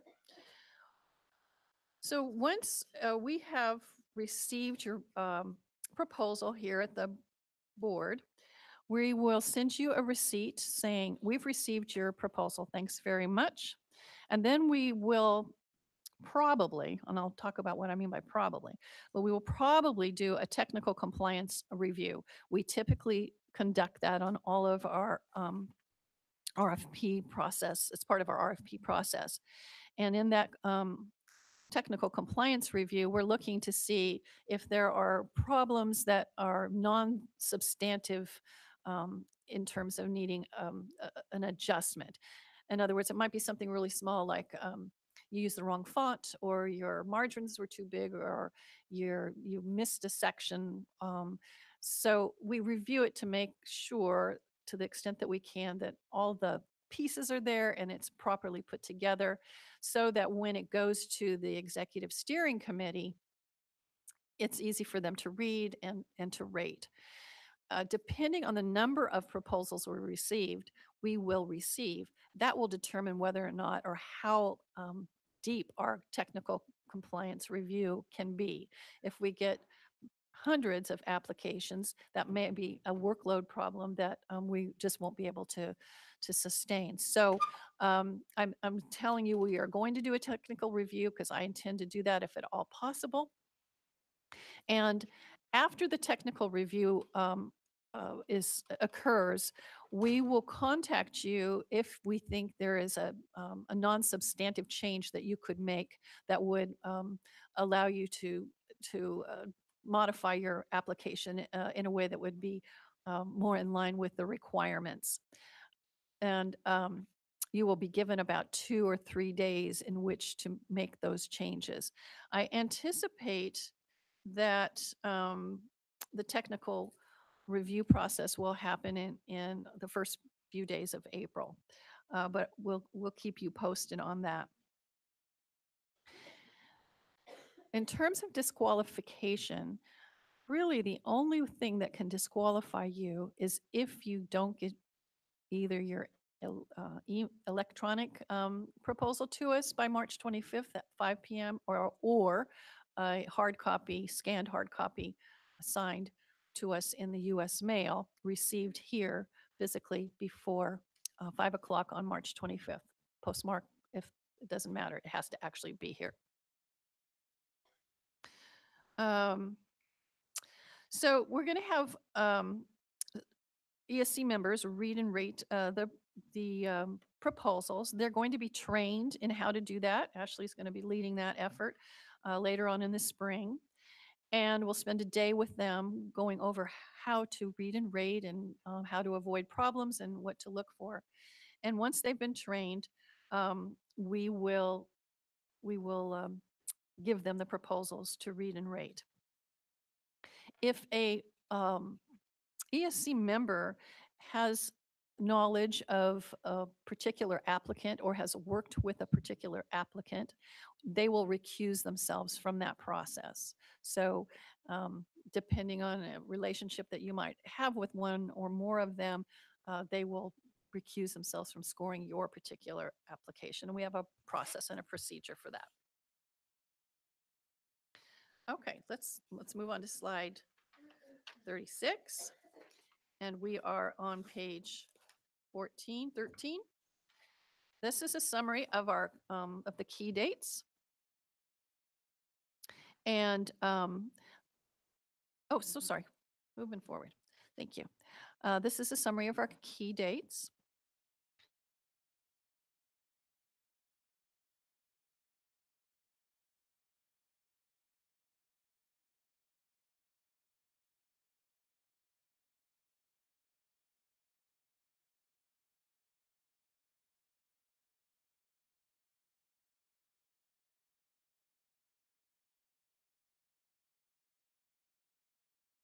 Your margins aren't correct, you're missing a component, those kinds of things.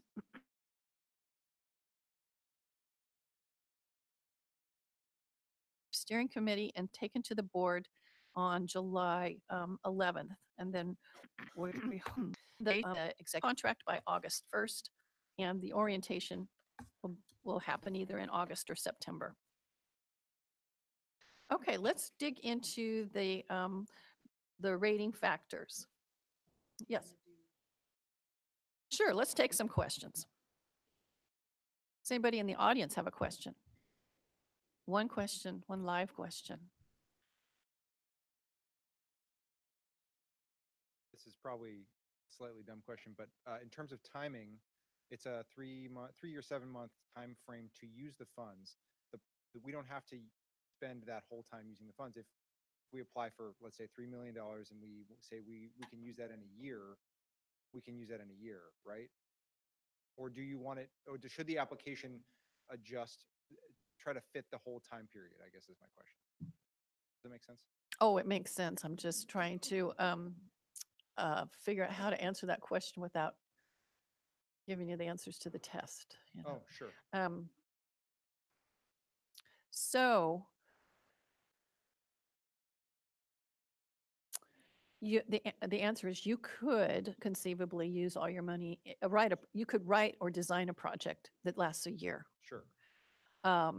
However, you will be competing against people who are designing and writing a project for 3 years. Sure.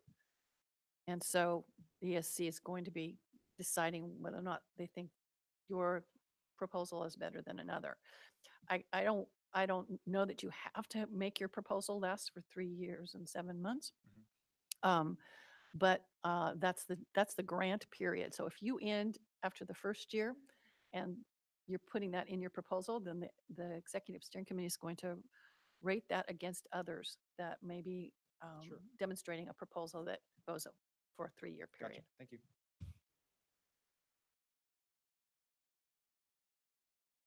What are the expectations for the number of people that should be served under this grant?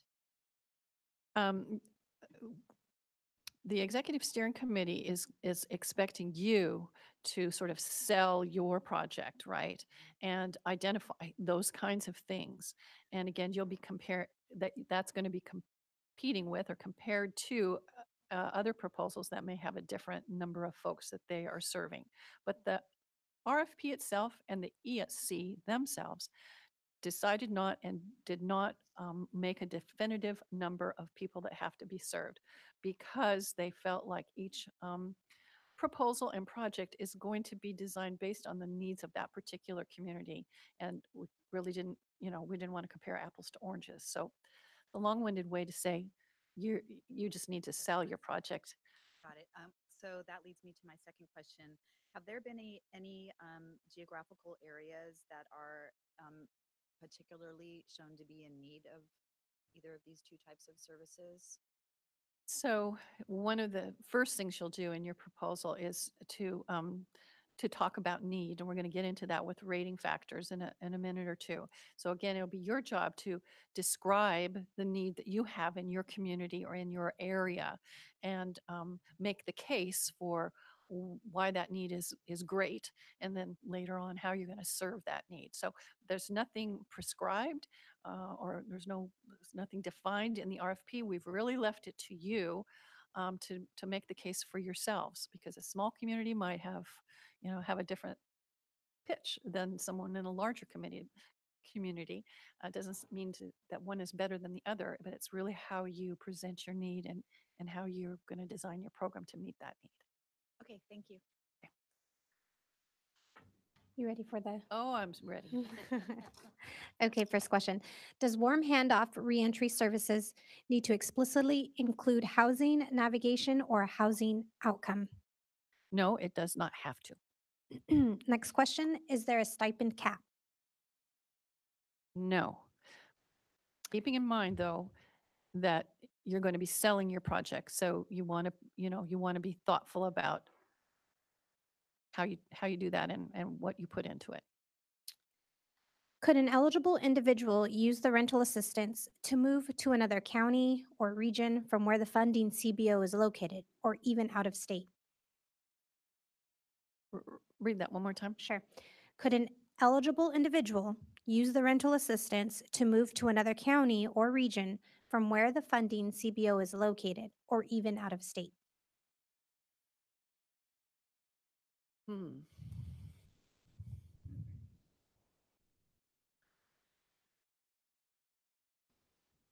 So it sounds as though the client that's being served in this program could potentially be placed in housing that was outside of the county line of where the project is housed, and or would want to be able to place that person in housing out of state. I don't think there's anything that prohibits that.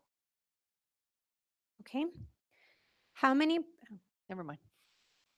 You sure? Yeah. Okay. How many proposals are you intending to award? And how will they be distributed throughout the state? Certain amounts in different areas, distributed by county or the metropolitan area? Yes, the ESC grappled with this long and hard too, but at the end of the day, it was decided that that there was not going to be any set-asides or restrictions, that we're simply going to take in proposals and evaluate them on their merits, so that all comers can come to the table and their proposals will be evaluated, whether they're a large community or a small community. And the number of number of awardees will be based on, when we'll get into this a little bit farther down the line, will be based on how the funding is awarded. So we may, we have, oh, that's not the right one. We have the ability to, I gotta go, sorry, gotta, yep, that's what I wanted. So we have 25 million set aside for rental assistance. If every applicant applied for the up to 3 million, then, conceivably we would have 8 awardees, right? But not everyone will be applying for 3 million. There may be some that come in at 2 million or 1.5. And so depending on the merits of their award, the ones that are the most meritorious will be awarded first. And when the money runs out, then it runs out. So there could be more than, certainly more than 8 awardees for rental assistance. And the same process is true for the warm handoff. Thank you. We have another question. If we apply for an employment program and 2/3 of participants meet target population criteria, how do you recommend documenting in the budget/invoice? Well, if you are designing a program that, or you have a program where 2/3 meet the criteria, the eligibility criteria as participants, then your program really should only focus on those 2/3. And you should only charge us for the funds that go to those 2/3. Thank you. That was it. I think we have one in the audience. Hi, and back to the question regarding the number of proposals depending on the geographic region, even though you did say it would depend on how you present. Mhm. Is the organization taking into any consideration the numbers that are public from the state penitentiaries association? Meaning, if they say Los Angeles they have a number of 1 million that are being released for parole in X year, and then maybe another county, according to the numbers, is 500,000. Are all of those not being considered, and you're really looking at the proposal itself, regardless of what is online? Correct. Thank you. Okay. So jumping into the rating factors. On this slide, we're on slide 37, page 14 of the RFP. Both the sub-applications, rental assistance and warm handoff, have 3 rating factors, and they are program need, program description, and budget. You can see that program need, well, let me say something else about that. So both sub-applications have 3 rating factors. And these will be used, and the maximum points assigned to each factor are shown in the table that you're looking at. And while the scoring system will be used for both sub-applications, applicants will be asked to address each of these rating factors differently per your sub-proposal. But in general, overall, for both rental and for warm handoff, 30% of your score, your grade, is going to come from how you describe your program need. 60% of your score is going to come from how you describe your program description. 10% of your grade, your score, it come from your budget that you provide. There's a total of a weighted score of 150, and 45 points will go on to program need, 60 will go into program description. 90 will go into program description. We want you to keep that in mind, because as you're putting your proposals together, you want to maybe keep that in the back of your mind as you're deciding on how much information and effort and weight that you want to put in your proposal need versus program description. You're going to have 9 pages to work with in your program narrative. And so how you carve that up, you might want to keep in mind where the ESC is putting their emphasis. Next slide. There's a scoring rubric that will be used by the Executive Steering Committee, and they'll be rating your program need, your program description, and budget based on this 5-point scale. And you can see that a poor proposal would be one where the response addresses the criteria in a very inadequate way. Fair is a response that addresses the criteria in a non-specific or unsatisfactory way. Satisfactory score of 3 would be a response addresses the criteria in an adequate way. Good would be that it addresses the criteria in a substantial way. And a 5 points would get you, you get a 5 if you were able to address the criteria in an outstanding way. So for each of the need, program description, and budget, the ESC is going to be using this 5-point scale to determine how they're rating you. The ESC will create a ranked list of proposals. The funding will go to the highest rated proposal that meets all the scoring criteria in ranked order until the funds are exhausted. Applicants that hit that cutoff point where the funds are exhausted, and maybe there's not enough funds for a full award, maybe you ask for, $300,000 and there's only $250,000 left in the pot, we would offer that applicant right of first refusal. In other words, you could take a partial award. So that goes to the question that we had earlier about how many awardees are we going to have, or how many grantees. It really depends on how quickly the pots of money are exhausted. And as someone asked before, is it possible to put in 2 sub-proposals for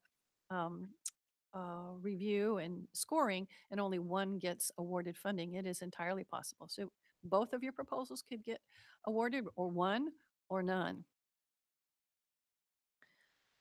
Let's go to page 17.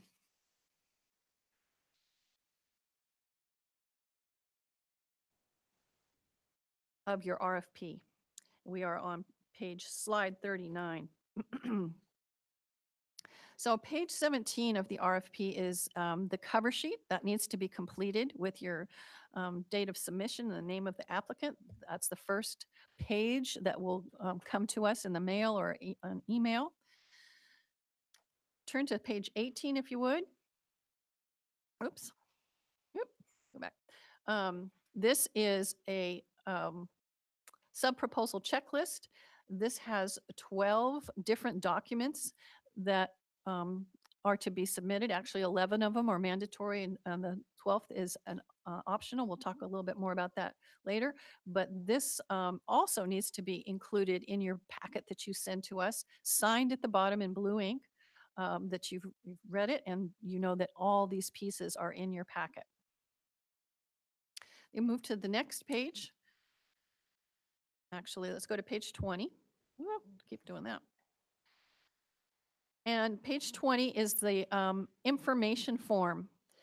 You're going to complete this by using the instructions on page 19.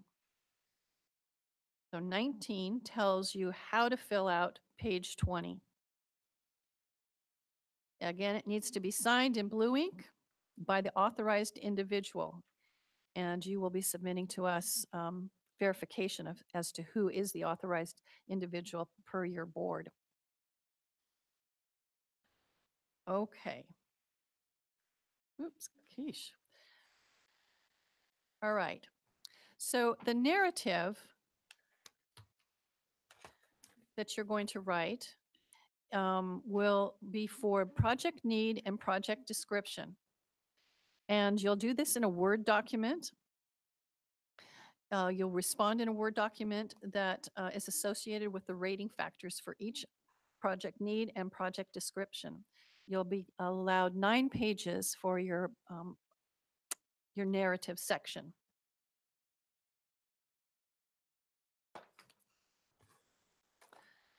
Each of your narrative sections must be titled according to its header as provided. So if you're talking about program need, you need to put a header up there that says program need, and then you're the body of your narrative.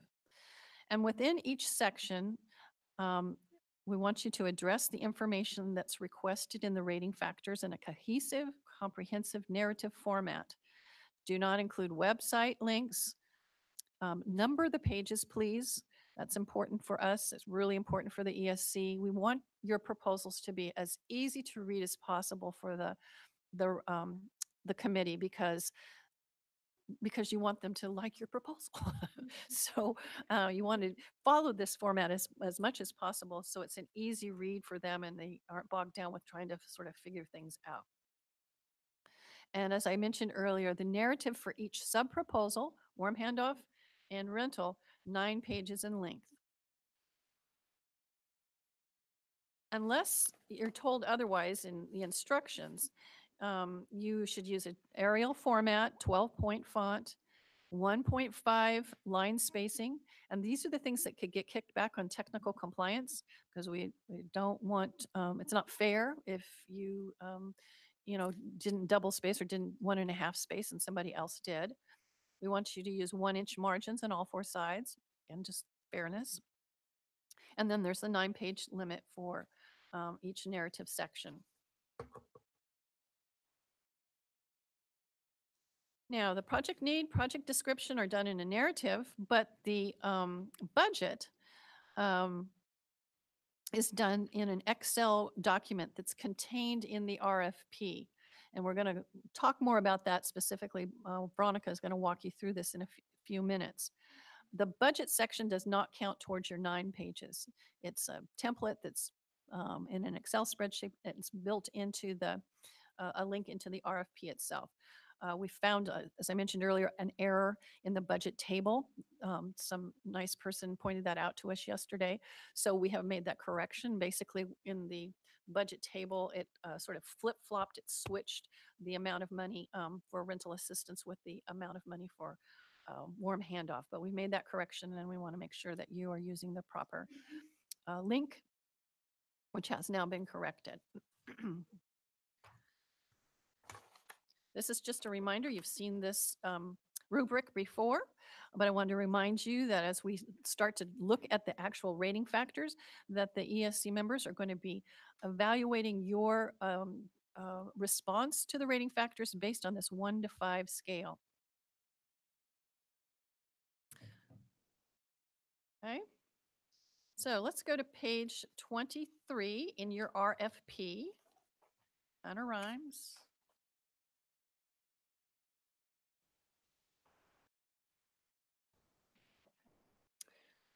No, I don't want to answer a question. No questions.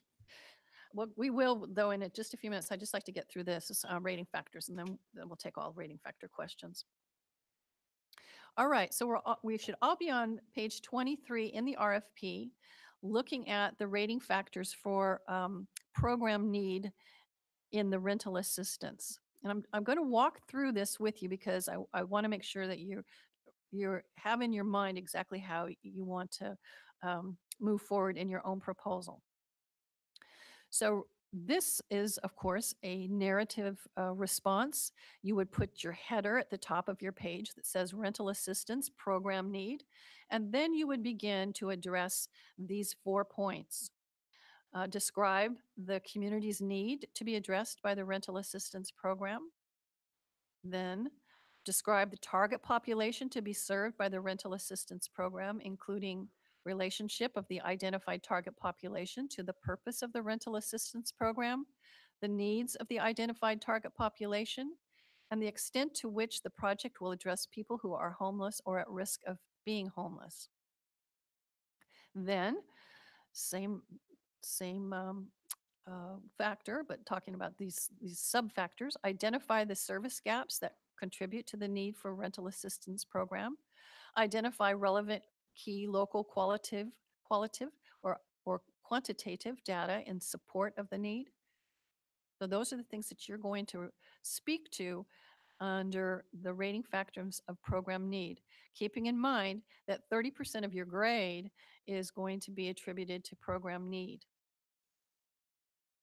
The ESC will apply the 1 to 5 scoring system to each of, well, not to each of these, but to this whole section. They're going to determine whether your responses merit a 1 or a 3 or a 5 or 2 or 4. That's how you're going to be scored. Okay, so now I'd like you to turn to page 23 and 24. I'm not going to put that in up on a PowerPoint slide because it got too small. But on page 23 of your RFP, on section 2, rental assistance program description, total value 60%. You're going to make a header and copy it and paste it into your Word document, and then you're going to start responding in narrative format to these sub-factors.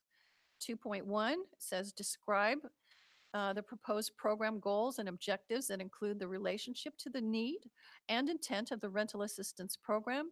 Complete a work plan, which is attachment A of the rental assistance sub-proposal. We'll look at that in a few minutes. Identify the top 3 goals and objectives and how these will be achieved in terms of the activities, responsible staff partners, and the start and end dates. 2.2, describe the proposed rental assistance program, including a plan for selecting the types and kinds of rental assistance to be provided, the number of participants to be served. So here's where you get to kind of sell yourself about how many you're going to be serving. How your rental assistance will be delivered, including length and duration, standards, methodology for determining the amount of rental assistance funding to be made available to participants, the roles, responsibilities, and activities of staff delivering rental assistance, and the plan for participants to attain more permanent housing. On the next page, it goes on, 2.3, describe the rationale for the proposed rental assistance program that includes the selection of evidence-based promising and data-informed or innovative practices, interventions, and services. Remember, we talked about that earlier, being familiar with what is that, how you're going to figure out what services are evidence-based, and how you're going to talk about it in your proposal. Describe the relevant evidence or research to support the selection of the proposed program for the target population in the community. Remember, you cannot use links to websites. You have to really talk about it. Describe how the rental assistance program meets the needs of the core components of Housing First. So here is where you'll make your case for how your project is aligned with those core principles, and you'll be evaluated against others that are submitting proposals that are speaking to the same issue. 2.5, describe the applicant's experience administering services to the target population or rental assistance, including the applicant's current capacity to serve that population, and how the proposed program will increase capacity, and a description of readiness to proceed if funded. Describe the plan for selecting, recruiting, and referring participants. Talk about agreements with partnering or referring organizations that will help ensure the projected number of participants are served. Talking about your referrals, your referral system, and how you're going to ensure that you're going to serve the number that you said you would. Describe the outreach and community engagement efforts for the rental assistance program to include efforts to hire people with lived experience. And this was important to the ESC. They really wanted to encourage folks to bring in people with lived experience, and the extent to which the program promotes collaboration with other organizations.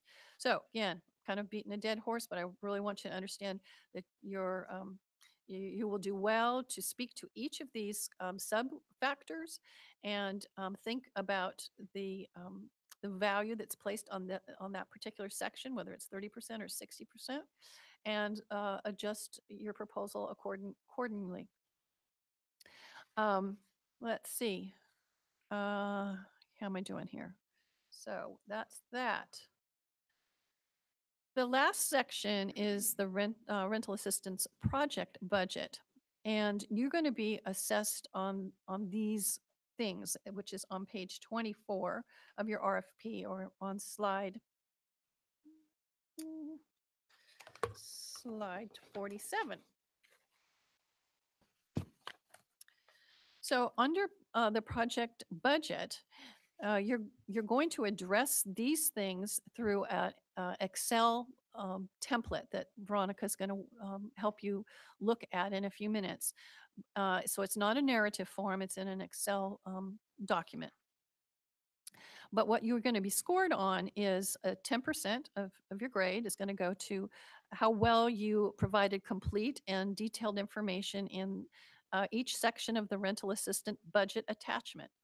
The language you use to support each expense, and how the expenses and describe the expenses that are tied to program goals and planned activities, and how well the implementation timeline, which is in that work plan for rental assistance, describes how contracts and services will be in place to support the completion of the rental assistance program by the end of the grant. So by the end of the grant. So remember that question about whether or not you would close up your program in year one. This might be one of those things that you might want to take a look at. Okay, so the work plan we will talk about a little bit later, but we're going to now go into the actual RFP link on page 25. And you'll see that there on page 25, it has the word link. It's underscored. You would click on that and it will magically take you to an Excel spreadsheet that has some tabs along the bottom where you'll fill out the application for rental assistance. So I'm going to turn it over to Veronica, right? Okay, yeah, I'll answer some questions. Okay, first question.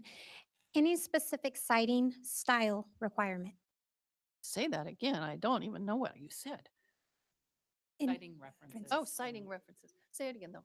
Any specific siding style requirement? No. You can put footnotes in if you choose to. However, the ESC will not click on any links. So if you're citing and providing a link to something that would explain a particular curriculum that you were selecting, they're not going to do it. So sort of be careful with that. Do we need to include subheader numbers in our narrative? For example, 1.1, 1.2? In the header itself, Subheader. really all you need to do is put section 1 rental assistant program need, and then the next header would be section 2 rental assistant program description. You don't have to put the 2.1, 2.2s. Okay. To clarify, is it a total of 9 pages for both the description and the needs section? That is correct. Next question. Are we submitting Appendix A in place of 2.1 or separately? Appendix A. That's a test for me. What's Appendix A? Oh, I see what you're asking. For 2.1, it would be both. It would be both. This is asking you to describe something. Okay, that was it. Okay, that was pretty easy. All right, now I'm going to turn this. Oh.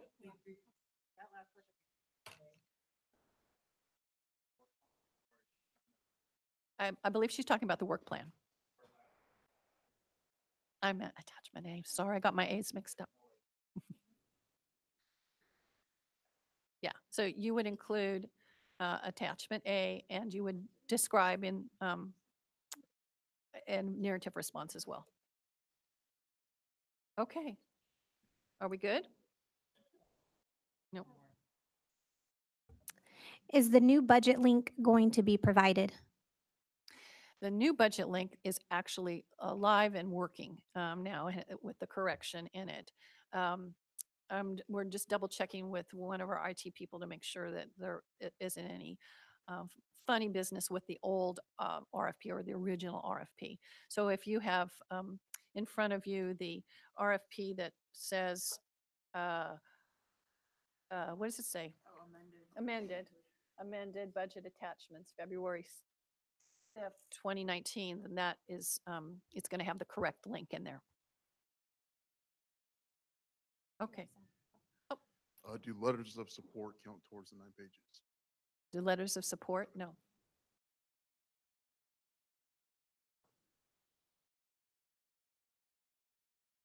Okay, let's jump on to Veronica's fabulous presentation on how to fill out this budget. Yeah.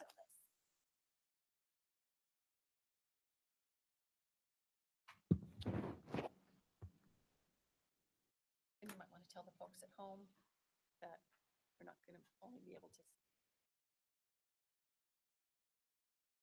Okay. Good afternoon. Again, my name is Veronica Silva. It looks like we have another question. Mine was really quick. So one of the things is you have the 10% indirect rate outlined in the RFP.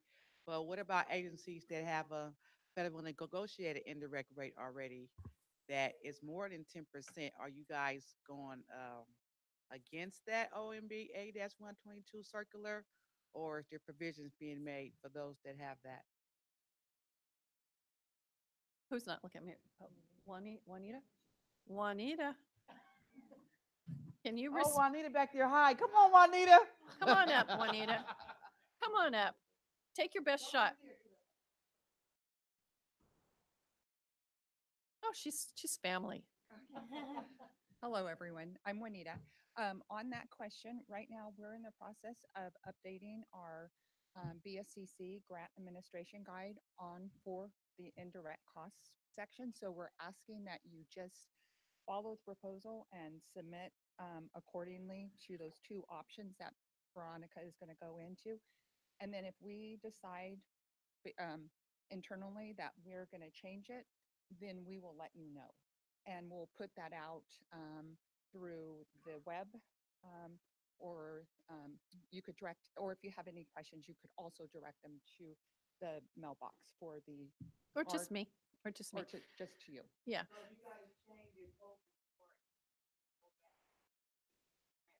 If the decision, yes, if the decision is made to change that, then we will do that. Mhm. Follow-up question. I think the problem with that is that some of it's trying to make and the rates in there are not realistic on mandates by government, federal government, by the local. No one I know does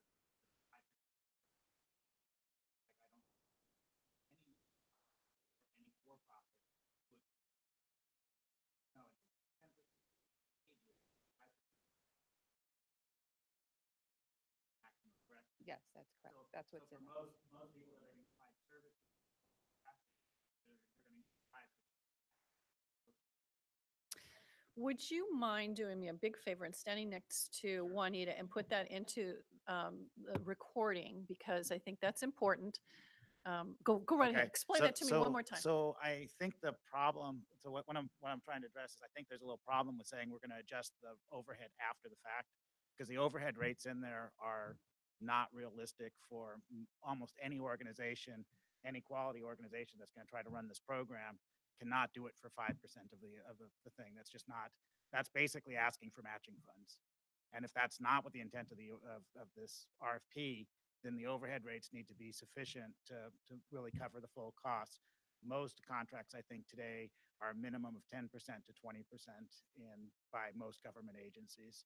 And that's really more realistic based on government mandates, California mandates, jurisdictions we operate in, requirements of reporting that you're going to have on us that are all considered part of the overhead. Mhm. Thank you. I have a related question.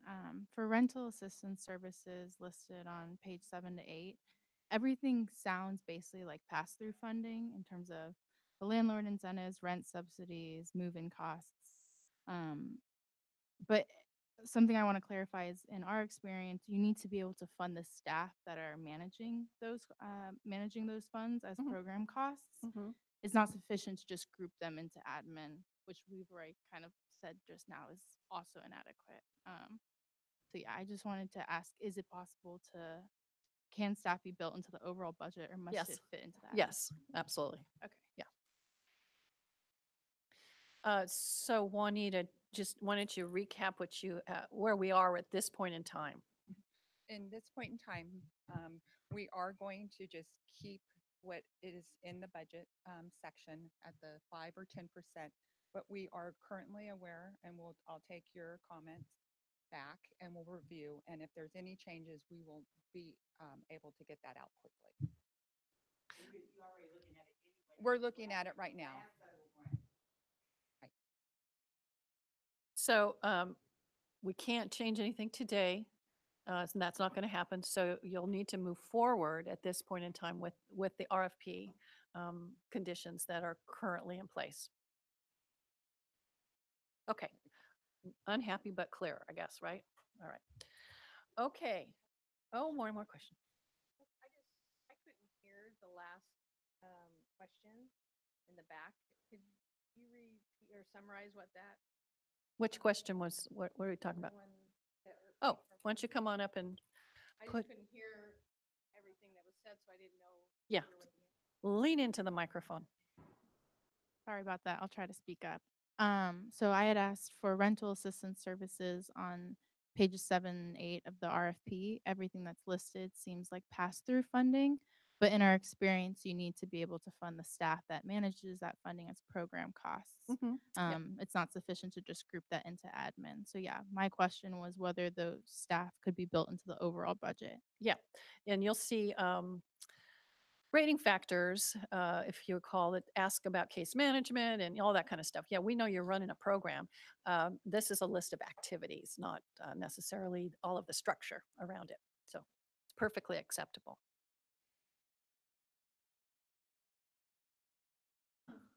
Colleen, we have one more live stream question. Is it appropriate to include letters of support? Well, we will expect a letter of support or confirmation from a government organization that you may be partnering with. That's actually required. The letters of support that you send are probably, I can't promise that they are going to be forwarded. They're not part of the rating factors. They're not going to be considered by the executive steering committee. They're not asked for by the executive steering committee. So if you submit them, you're submitting them kind of at your own peril, so to speak, because I'm not sure that we would actually even forward them to the ESC members because it's just not part of what they will be considering. But if you want to, you can. But again, it's not a requirement. Okay. Will the board, does the board prohibit a agency that might submit an application for one area, but then decide to also submit as a joint application with another organization for another area? Basically, is there any limitation on? Yes, you can only do it once. Okay. Okay, let's jump into the budget. Okay, so again, my name is Veronica Silva. I am the analyst who will be working on both the fiscal and the program side of this grant. Today, I'll be briefly going over and demonstrating the budget attachment that Colleen mentioned earlier, which is part of the RFP. So we'll begin with first locating the budget attachment where you can find that. Then I'll be briefly touching on the RFP funding, following with the requirements, and then we'll actually take a look at the new budget tables. So the budget attachment can be found on our BSCC home webpage. You'll see that at the very top, I have our web address listed. And you'll also notice that the adult reentry grant is actually directly located on our homepage. Can I put the pointer on here? So I can, oh, I guess. Oh, they can't see at home anyways. Okay. No, we. So, moving along. So once you are directed to the adult reentry grant page, you'll notice that there's a drop-down menu. You'll want to click on the 2019 adult reentry request for proposals. You'll notice here that the drop-down menu, there'll be the adult reentry grant RFP Word document. You'll want to select that Word link, which will then open up the actual RFP. It'll look something like this. As Colleen mentioned, it'll take you to an Excel document. At some point later on, I will do a live one, so it'll make a little bit more sense. So,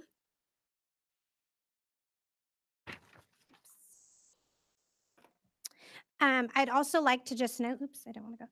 I'd also just like to note that for the purpose of this demonstration, I'll be just referring to the rental assistance in the RFP that is on page 25 for the warm handoff that is on page 36.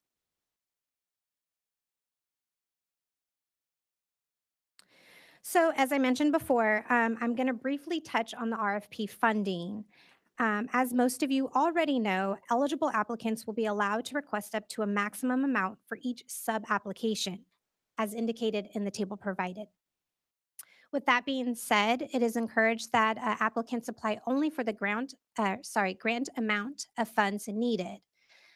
Also noted, as Colleen mentioned earlier, is that there's no match required for this specific grant. Here we have the requirements when completing the budget attachment. First, funds must be requested in whole dollar amounts. It is also important to note that budget line items are limited to those contained in the actual budget attachment, which will also be the same as in the RFP. Last, it is requested that if for any budget line item you are requesting $0 amount, you simply just enter in the 0 and an A in the corresponding narrative. Now, here is what you'll see when you first open up the Excel document. Colleen mentioned earlier there's tabs. And again, when I do the live stream, it'll make a little more sense. The first tab will include the instructions. The second tab, you'll see this. The top of the budget, you'll enter in the CBO name. Following that, you can't really tell on this slide here, but underneath the budget line items where it lists out the 7 line items, it's actually shaded green.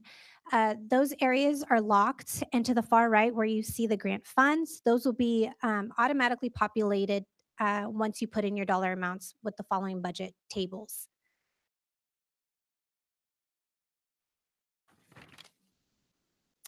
For example, we have here the salaries and benefits. So here's where you would list out either their title, classification name, the percentage of time, their salary, whether it's hourly rate or salary rate, sorry, and then also their benefits. Following that, we'll have the narrative section. Here is where you would include a brief description of the roles and responsibilities. There'll be a narrative section for each budget line item. And just a quick tip, it's also indicated in the instructions, but I would just like to point it out here. In order to start a new paragraph in this Excel document, you'll want to hold down the Alt key and hit Enter. Also, I want to notate that when you're filling out the narrative, you'll start typing away, and you might see that once you click out of it, the narrative at the bottom portion of the box has disappeared. It looks like that at first hand, but it's not. Once you click back in the box, it'll reappear. So when we receive your electronic version, we will have access to view the entire narrative. Just so you guys know, it is there, even though it won't be there when you do the printout version. So here I've just included a slide. I know it's very hard to see. It's just kind of what you'll see as a whole in the Excel document. So, and actually at this point in time of the presentation, I would like to switch over to the live so you guys can kind of see what it looks like from the web page. And with that being said, as me doing it live, this is going to cover the next several slides that's included in your packet. I'm going to, yep. Well, no, I'm going to go live now.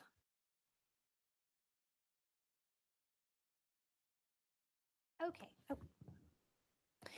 Okay, so as mentioned before, we're going to go to our BSCC homepage. And we're going to scroll down. Here's where you will see the Adult Reentry Grant. This will take you directly to the Adult Reentry Grant Program page. If you scroll down, you'll see the drop-down menu.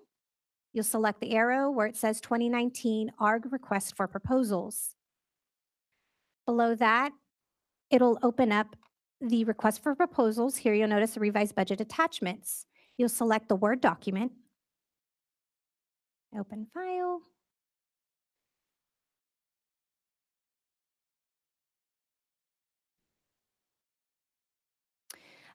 Again, for the purposes of this presentation, I'll be referring to the rental assistance, which is on page 25, and warm handoff, again, is on page 36. Sorry if I'm, this is right. Okay, so again, we're in the proposal. This link will take you to the Excel document.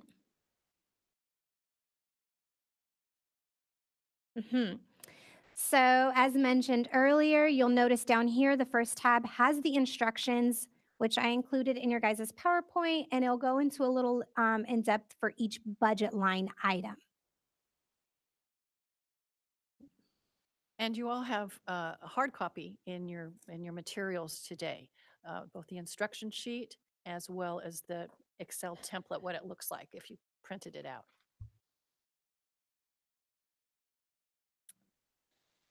Now you'll want to select a project budget tab. So I mentioned earlier here at the top, you'll notice you'll enter the applicant CBO name here. Again, this shaded area is locked. So, oh, it's not showing locked here, but it's locked. These numbers here on the far right-hand side under grant funds will be auto-populated based off what you enter down here below in each budget line item. So are you saying, Veronica, that they don't fill out that top section? They go straight to this section, which is section what? I can't read it. That is exactly what I'm saying, and I will demonstrate here. So you have Jim. We'll list Jim here, and we'll enter in 45,000, say. I'll bring you back up to the top so you'll be able to see that it auto-populates your funds.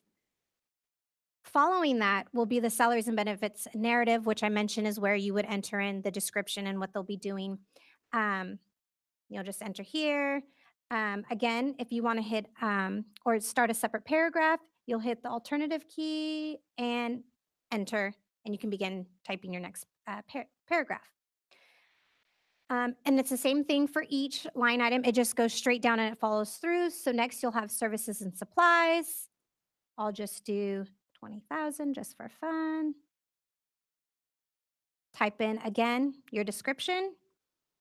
We'll have professional services.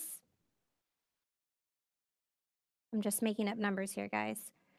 Following that, NGOs. Say I have nothing, then in here, in A,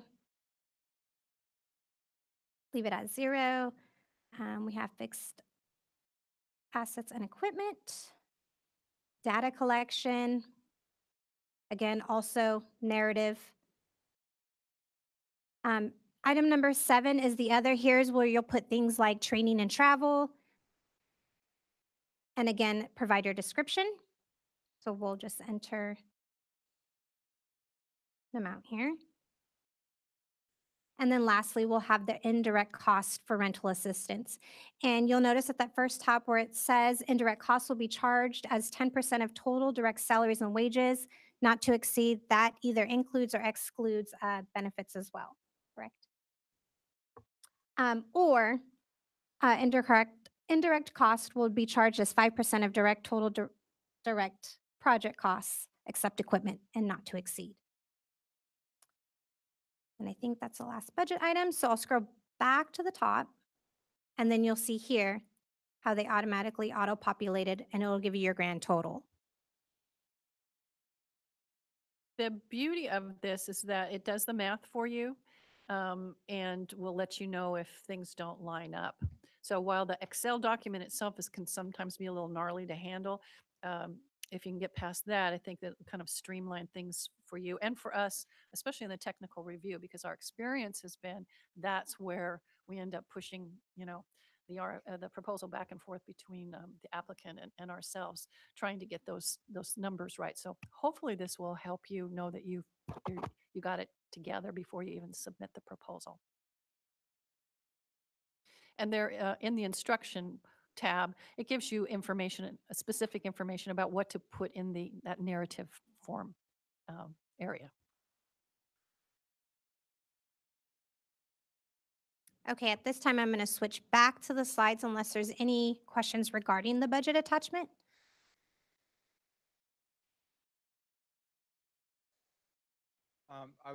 I had downloaded it. I was kind of playing around. If we need to add lines to a specific section, I noticed that there's a merging issue. Is it okay if we just put like a description in one of those boxes? You can't merge because the whole thing is locked, right?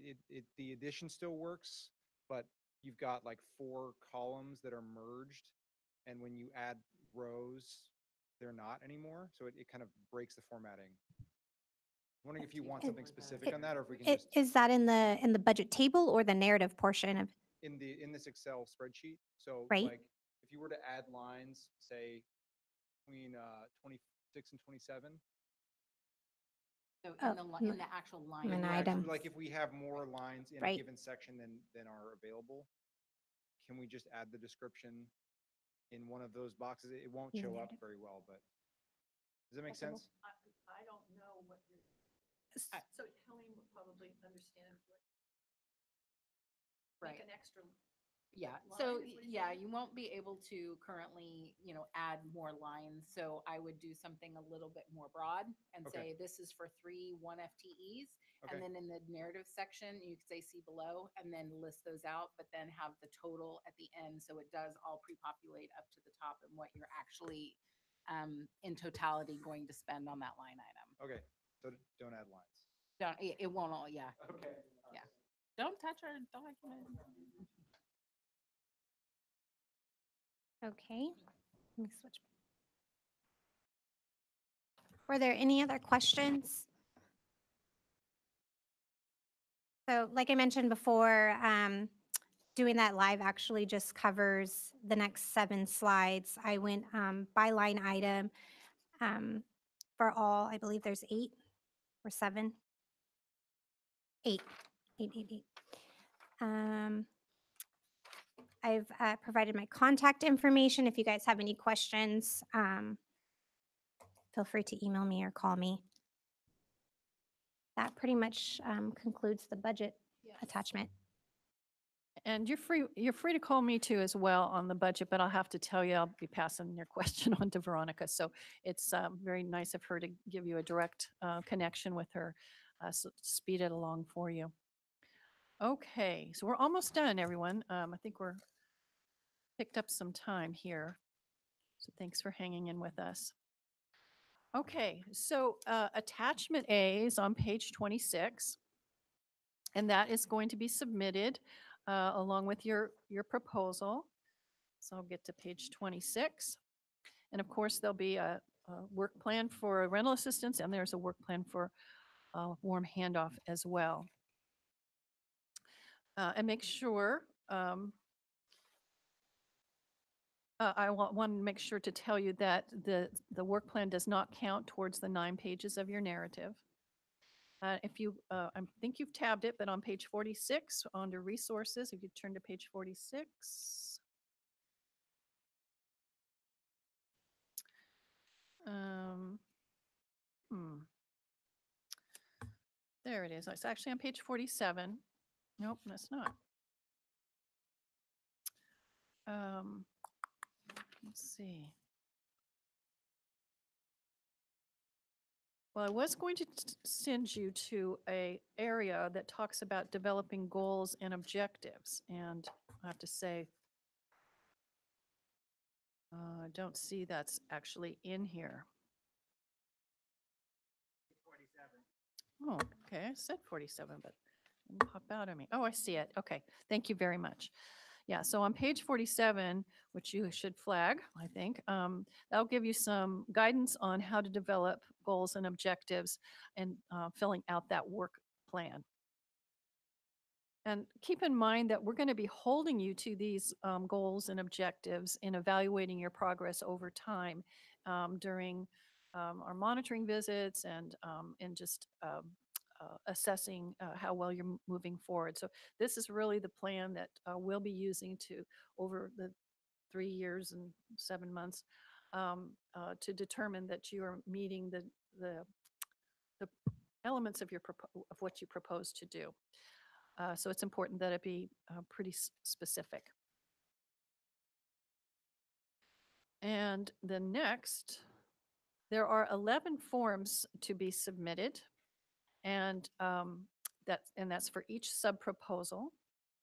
And you can follow along with that on the checklist, which was on page 18, that you were also going to sign and confirm that you have all of these documents in place. But it's a cover sheet, the proposal checklist, the actual information form, your sub-proposal narrative that covers program need and project description, then the budget table and the narrative that's contained within it. You're going to fill out that form, Appendix E on page 69, that certifies that there's no disbarment or fraud, theft, or embezzlement that you have to report.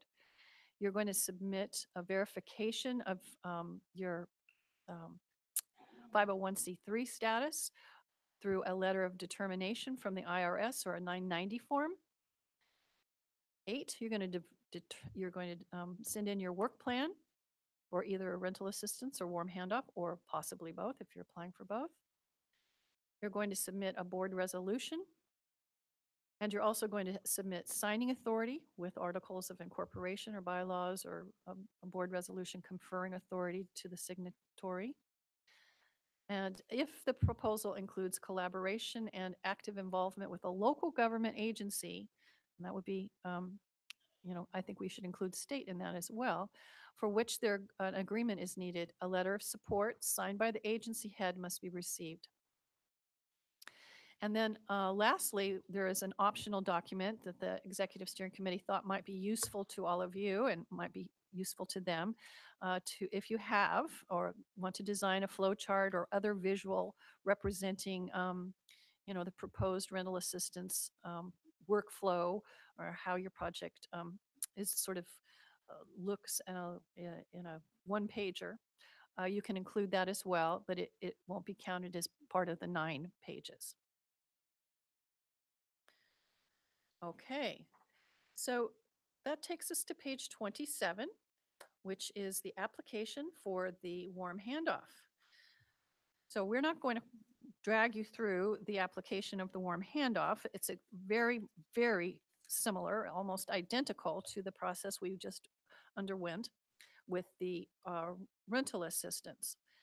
However, I would just advise you, there are some little differences, and it all pertains to the rating factors and the rating sub-factors. Your rating factors are going to be weighted in the same way. 30% is going to be attributed to the project need, and 60% will be weighted in the program description, and 10% for the budget. There will be differences, however, in the sub-factors. So explaining the program and responding to the sub-factors will be a little bit different. So take some time, we won't do it here, but take some time to understand the difference in the sub-factors for warm handoff, because you will be prompted to provide different kinds of information there. Okay, applicants are, of course, going to submit one signed original proposal and one electronic copy of the original signed proposal. But you only have to make sure that one or the other gets to us by March 25th. The alternative will be, or the other will be able to come within the next day or two. Is everybody clear on that? Okay. Again, saying the same thing again. You're going to mail one signed proposal packet to this address. And you're going to email one signed scanned copy of each signed sub-proposal to this email address. And you submit additional questions to me or to our electronic mailbox. I'll try to get to you within a day. I'll leave you with some to-dos. Read the RFP several times. I would say the biggest mistake we see in applicants and proposals is that they didn't really read the RFP. I don't know how many times we've looked at each other and said, they didn't read it. So read it several times. Be familiar with program requirements. Use your tabs. You know where things are. Make sure that you're referencing them so you can make informed applications. Be super familiar with your rating factors and criteria. Then design your program. Identify and select your partners, your resources, your providers. Develop your work plan, and then follow the submittal instructions to the letter. And I think you'll do very well. So I don't hate to ask, but any questions? No, I'm kidding.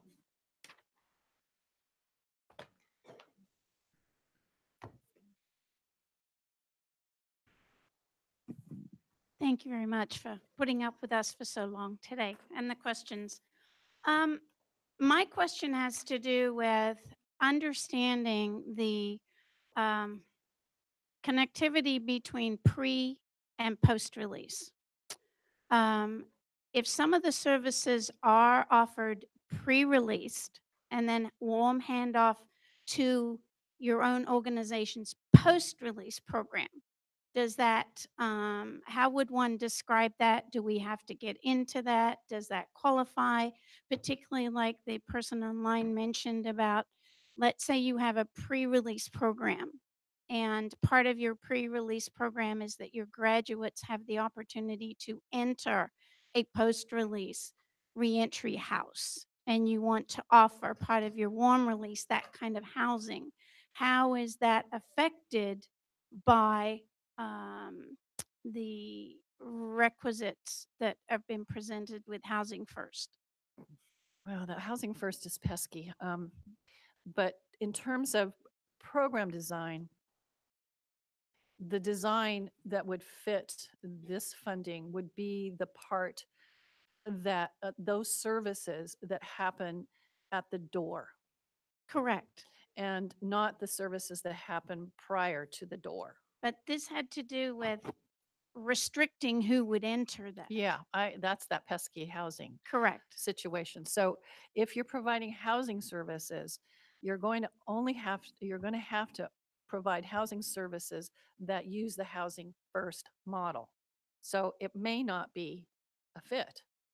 Okay. You're going to have to evaluate that yourself or tweak your program in such a way that you can respond to how housing first would support what you're doing.